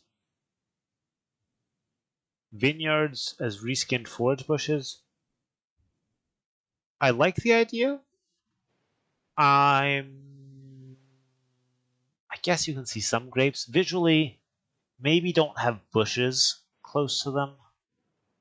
Would be my one piece of feedback there, just so players can really tell that this is a food source, it might be best not to have bushes right next to them. But I like the idea of, additional food sources like this. These are eye candy, we said. We've got some nice visuals on the outside here. Generally nice terrain blending. Okay, pawns close to players. And then, okay, so we have pawns in the way of these gold things, pawn things. It looks very nice visually. The layout is always more or less the same. But I like the visuals and I like the idea of doing this. I worry that players might not realize it. Any players who don't read the description are at risk of not noticing that. But that's not. No. Maybe it would be easier if there weren't bushes nearby. That's my thought there. But I like the idea. I mean, there's some smoke in them. There's no mention in the description, but it could be hot springs. Does look like it, potentially.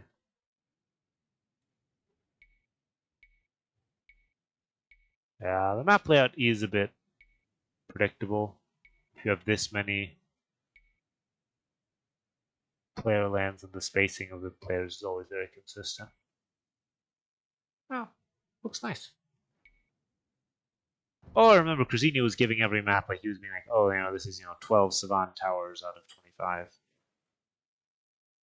But I'm not doing that this time.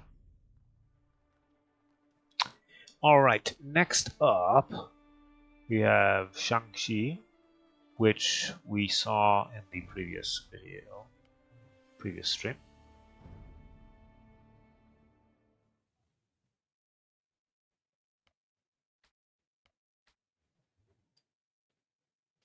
And it was G2.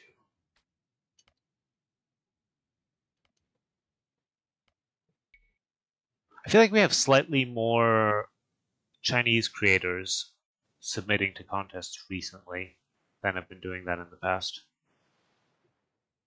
Which is nice because we get to see some other styles of map design. Yeah, so we saw this one already in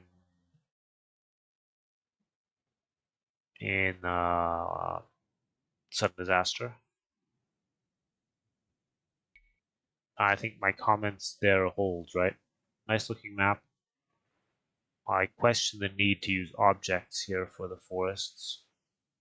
But I still think it probably could be achieved with terrain forests. But very nice looking map. Alright, next up we have Grazed Lands.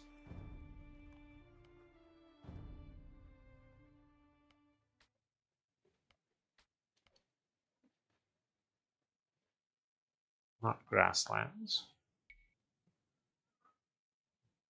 Yeah, we have some pasture terrain. So, open land map, basically.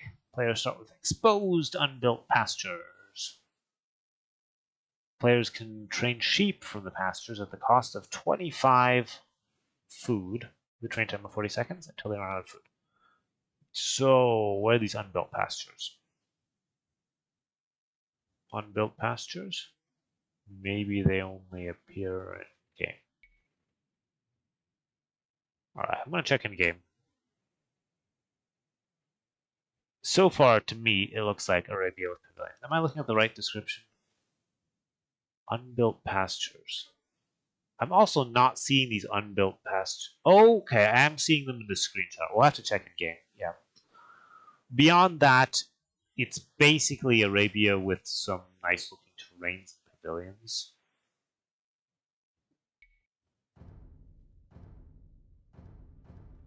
Please don't crash on me. Game did not crash. Alright, so these pavilions are actually they're dying and turning into the unbuilt pastures.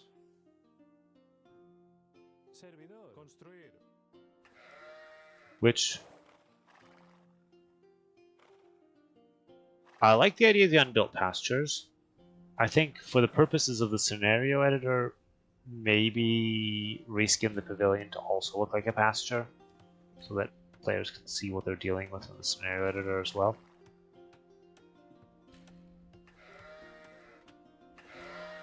Right, and now this thing can train sheep as well. Might be being a bit too creative with mechanics here, but I like it. What if you play as Khitans? That's why these things are like Gaia ones that die first, probably, to keep your normal pastures intact. No idea, though. Hopefully they're not impacted.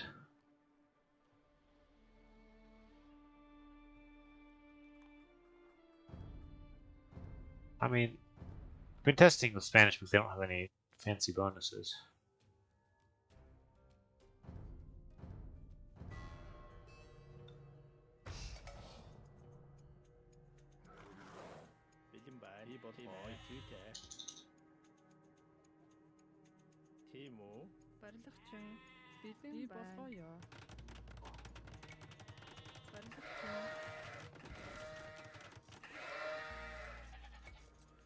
I mean, Khitans can do the same, I suppose.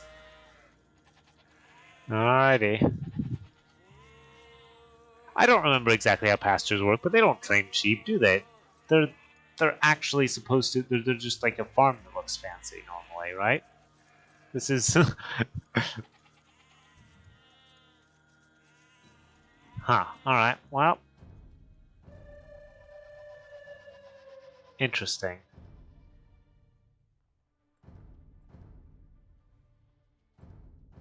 Let me switch this back to Spanish just for future. I have my standard save with no bonuses for the person testing stuff. Right. The next map, though, that we're going to look at is Mangrove Bay, which also seems familiar.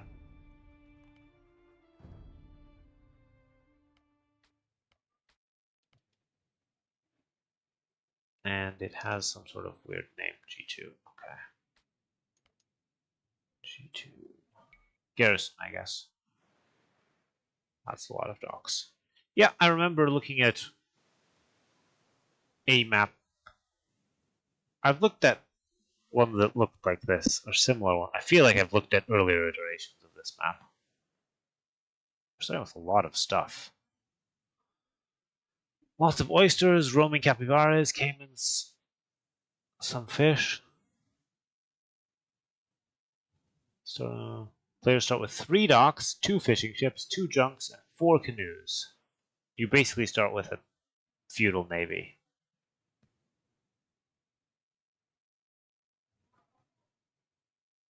That's a lot of stuff. Especially the canoes. They can sink the fishing ships.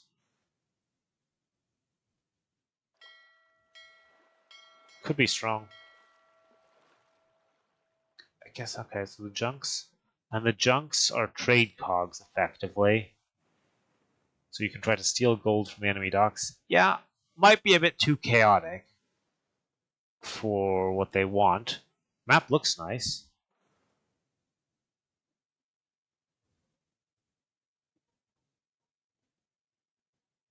Yeah, it's like a visually nice location. This is a lot of navy to start with. Like, this is not an Empire War start. I guess they didn't start, it's only 3 villagers. So that's the... We're starting with fishing economy instead as the 9-vil start. Fair enough. Fair enough. Still might be a lot of navy to start with. Yeah, the canoes have pretty good base stats. That was my worry as well. And then you can't, like, if you lose the canoe fight and the other player repairs their canoes, you're kind of in trouble.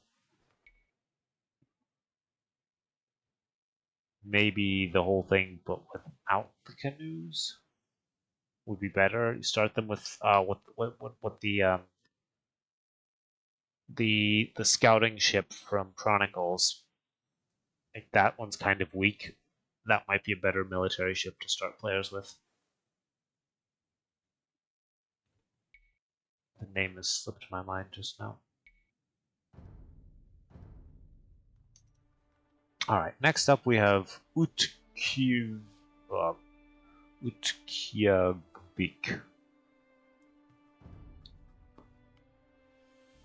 Sorry, I'm getting a bit tired. The stream is going as long as expected, longer than I hoped. And what is this one called, actually? Garrison. Garrison. Nomad map. By Carlo, who is apparently still submitting maps, despite kind of withdrawing from the AoE2 scene. Anyway, Nomad map. One side of the map has fish, but it's partially covered by ice. Grizzly bears. Wood is sparse. Bushes have 300 wood. Hunt and herd of honey. No gold mines. All gold comes from foxes and have 400 gold each. I mean, he also or they also comment on like YouTube videos and Reddit posts sometimes. So like not entirely gone. This might this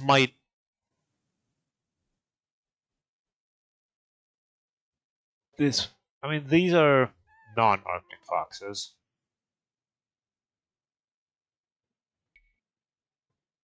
I think don't villagers gather really fast from the foxes? I don't know how that works out in terms of, as being the sole gold source. Like, I think it's just a big spike in gold early and then none later. It also kind of screws over civilizations that have a gold mining bonus,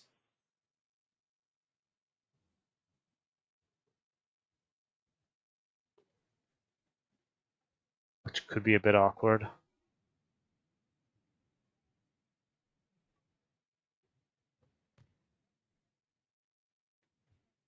Visually, this is a nicer one. The other one,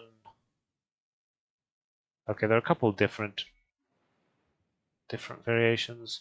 This one, I feel, yeah, I get that it's like a less snowy version.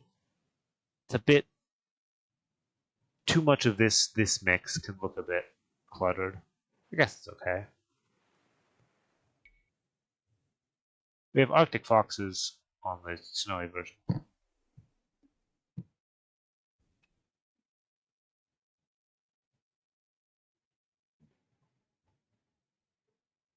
This is not 35. Oh, no.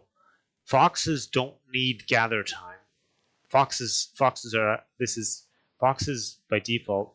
You don't need to bring the gold back, and they have 400. It is broke. Yeah, exactly. Like this, I think this is crazy because they just gather it really quickly in the spot.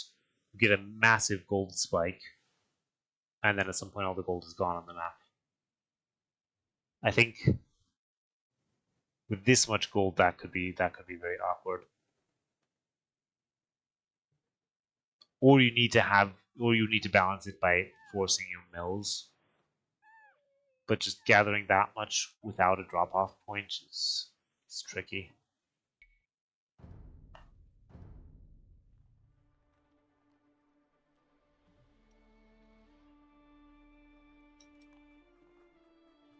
You can even gather them before you've built a TC if you wanted to. Probably. Alright, then we've got Crater Lake.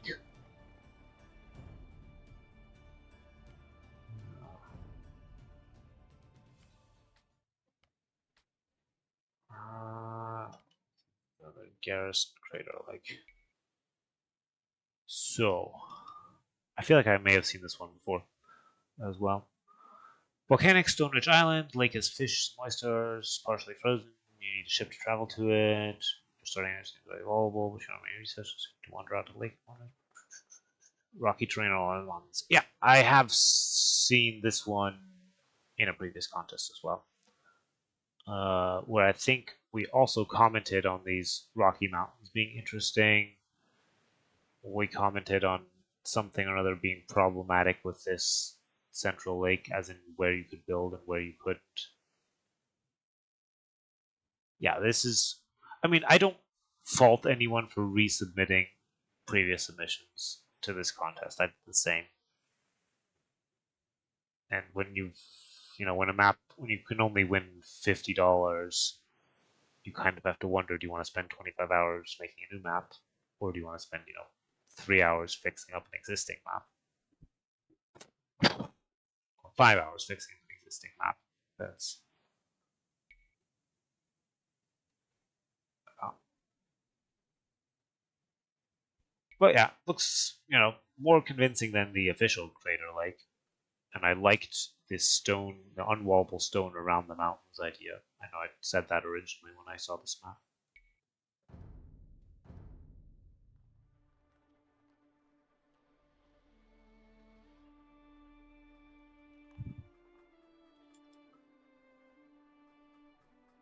And then we have Snake Pit, also by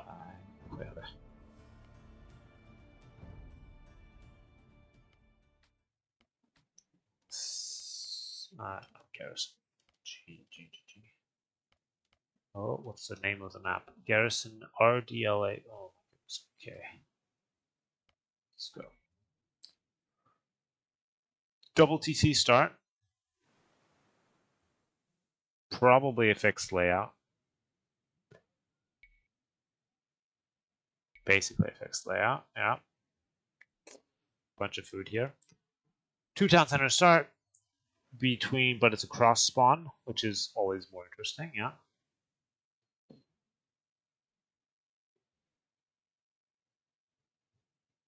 Contested by snakes, apparently. Okay. Right. Yeah. So it's an interesting, because of the cross spawn, that always makes 2TC maps more interesting. This is supposedly contested by snakes, although I don't see the snakes. Maybe they're hiding. Oh, yeah, they are hiding. There are a bunch of snakes. Alright, so you've got a bunch of food between these two bases, and then these two are going to contest the water.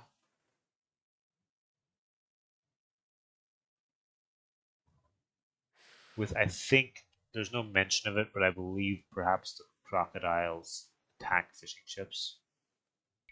Or something like that. Yeah, I think that's what it was. I think it's a very nice use of the new South American jumble objects. And cross spawn is interesting. The layout is completely static, though. You could basically have this could be like a real world or a scenario map.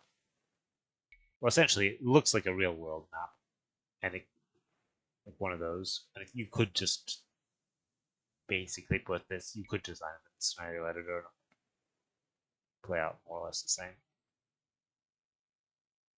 Just the resource positions are slightly different each time. Can Magyars one-shot all predators or only wolves? I think so. I think they can. The thing is, the snakes don't stay here, right? They slither across the whole map. Which is why you should never use snakes on nomad maps unless they're really far from where the players start.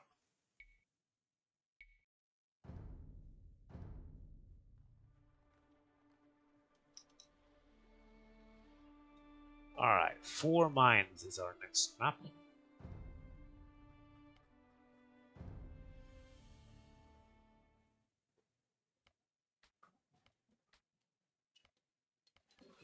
Four mines.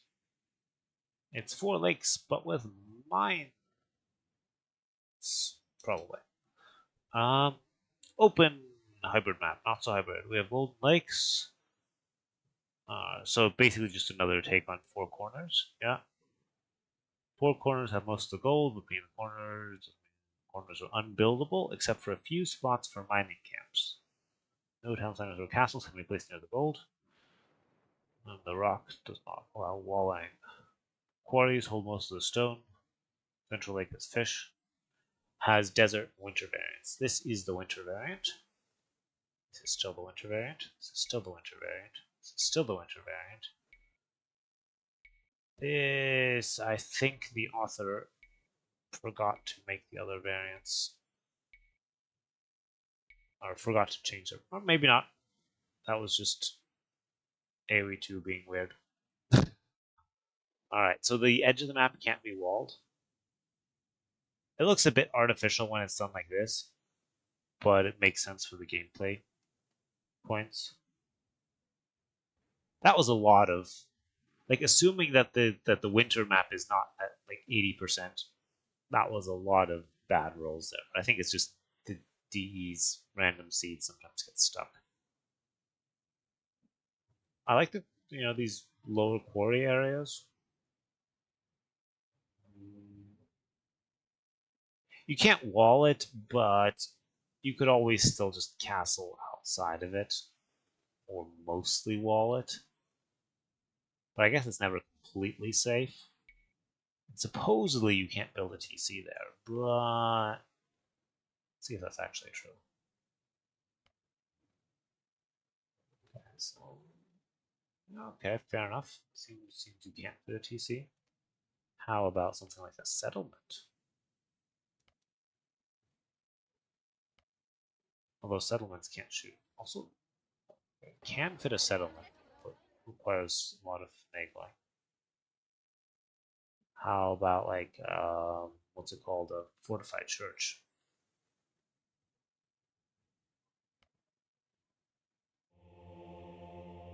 To defend it. I guess you could just place towers.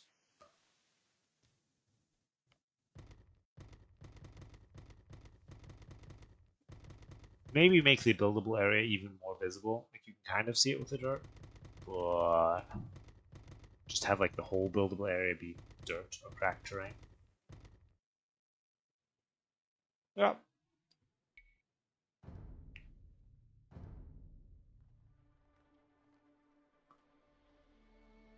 Well, the point was so that you wouldn't be able to build a TC or a castle right on the gold.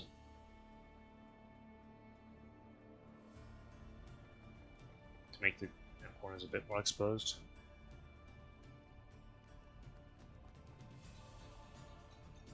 The fun thing is that that code that you just posted will still do green 1% of the time. Unless, did you actually pull that out from the... Oh, you actually pulled it out from the... Okay. Well, that's... Alright, so they did actually forget to do it.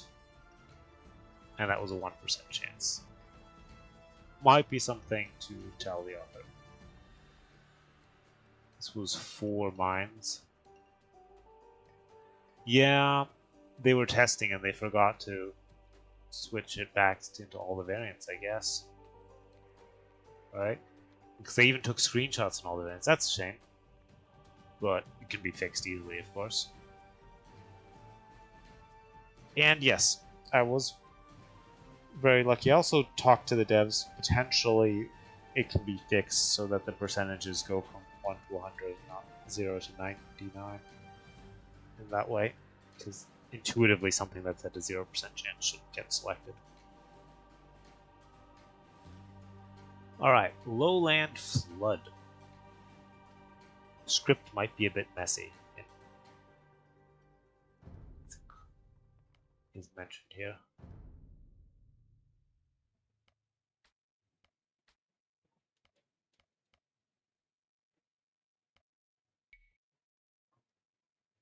Okay. Several rotations. I approve. Description. Players start very close to each other on hybrid terrain. Opposite corner, a mountain emerges. Players must decide how much they want to invest in water play and how much to migrate. Basically. Yeah. So if you take this water, then you get the relics and you get the gold. And there's some snakes, just for fun. And then going outwards, there's a lot of fish. And then this upper area, what does it have going for it? There's gold way at the top of the map. This unbuildable terrain wall doesn't matter. Just wall further back. How much gold is there down here? 2 stone. I mean, like most mangrove shallows maps, this gets decided by water. And this gold is the gold. Like this doesn't come into play ever because this gets decided by water control. I'm pretty sure. That's unfortunately ships are just too strong for their value compared to land units. You demo the woodline or something, and the player who's forced to evacuate is going to be so far behind that they can't win the game, I'd say. But it looks like it's a nice mini map, nice layout. I just question how well it would work for actual gameplay. Alrighty, next up we have Remains. Oh, we have our final map. Our final map, Remains of Charlemagne, which I will generate now and then give a disclaimer. So this is our final Hamburg-inspired map. This one was submitted late, but it was still worth submitting because it was made specifically for this event, for this location, and maybe they'll still consider it. I think they should. Like they haven't decided yet, and they weren't going to decide until the 7th. So my advice for them would be to consider it anyway, right?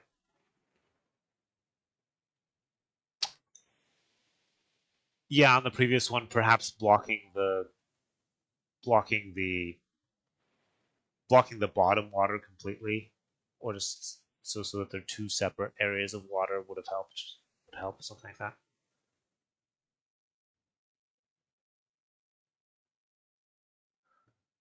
Well, that's the thing. Usually maps are submitted to like there's some that are submitted like slightly after the deadline, track minutes or hours.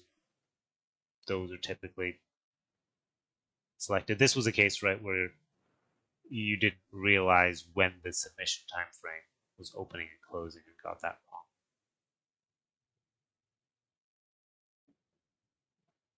But let's take a look at it. Yeah, exactly. That's the thing. Right, you didn't actually have extra time to make use of it. So it's the outside I assume is unwallable again. Let me read the description. Came ancestral town surveying the Viking raid. Yes, we have heard of this Viking raid as well in previous. Alright. Camps to the north and south are Golden Sundown. Who will rebuild? The river has a 50% chance of being shallows and a 50% chance of being water around the ruins. Secure their king. Regicide. Okay, another regicide one. Foxes have 75 instead of 35. You mentioned that you had done that. I think this is an area of fat on the wall terrain which I'm going to investigate. And indeed it is. That is okay since it's localized and visible on the map. I'm seeing 6 villagers and then 3 in the center.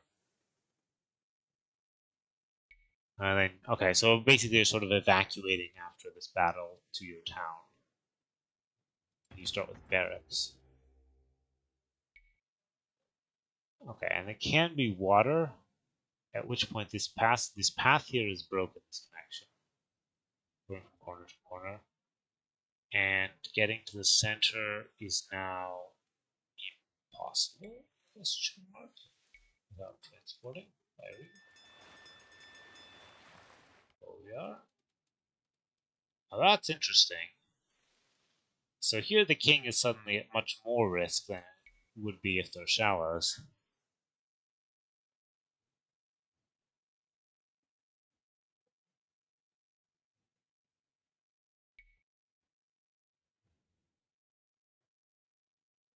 So we got sort of the wood area across from players.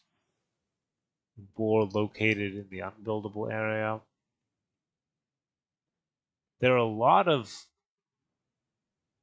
herdables to be found rather far from a player base, where you could imagine someone trying to steal their opponent's herdables. They would have to run them through the town in the center, though.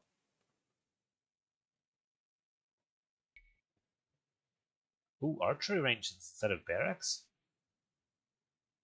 Ooh. We start with a stable, too? Okay, this is like shallows, but even beachier shallows. This is the generation that's interesting, right? Because you're not connected to the outside at all. This is a fake connection, right?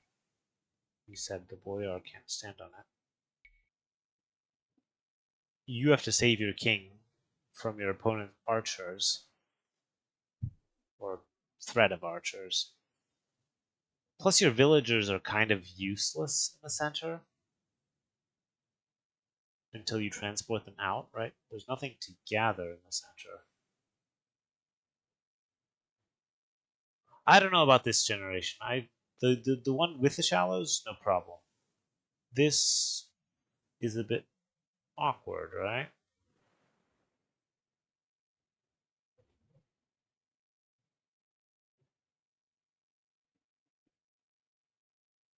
I guess you dock and transport out. The villagers are kind of stuck being idle until you are able to do that. So I guess you prioritize it right away.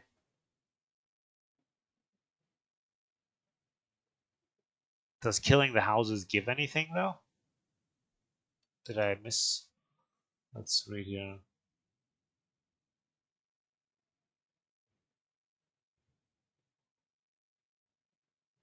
Do the houses drop anything if they die?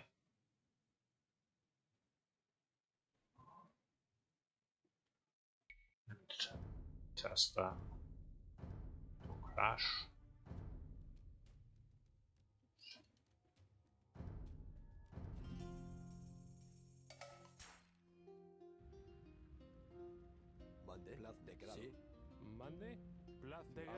Alright. Because villagers can't attack Gaia buildings. They're actually useless. Like they can repair them sometimes. These are not actually the fire is just cosmetic. The villagers can't fight Gaia buildings, so they have nothing to do here other than fight the opponent's villagers. Or wall them in or something dumb like that. Okay, enemy house. True, I guess you could do that. Is that a productive use of a 9 villager start? Maybe not.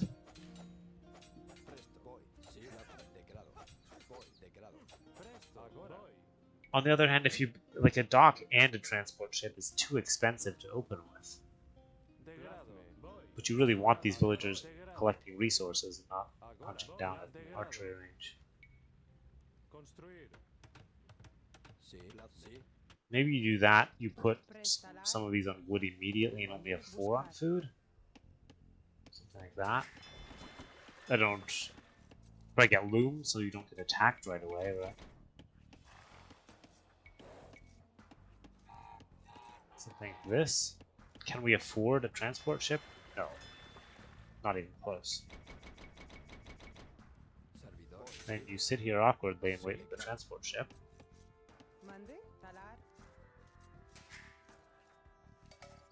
Probably should have put more villagers on wood.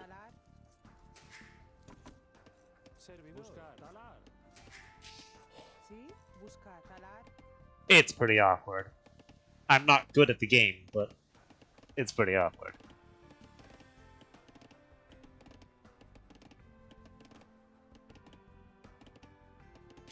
I like the theme of the map overall, but and the shallows start is fine.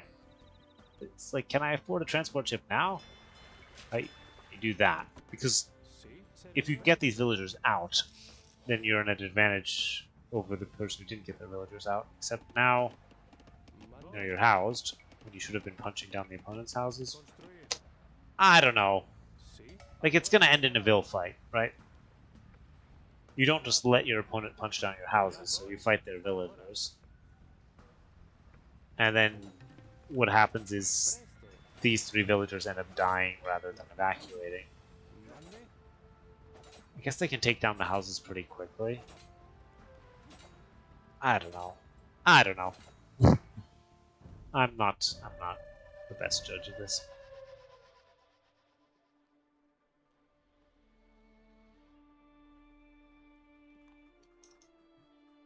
Interesting idea though. And also that the building varies what you get. That's interesting as well.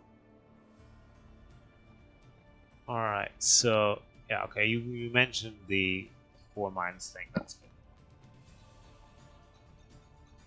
And fixing comments is also good. Yeah.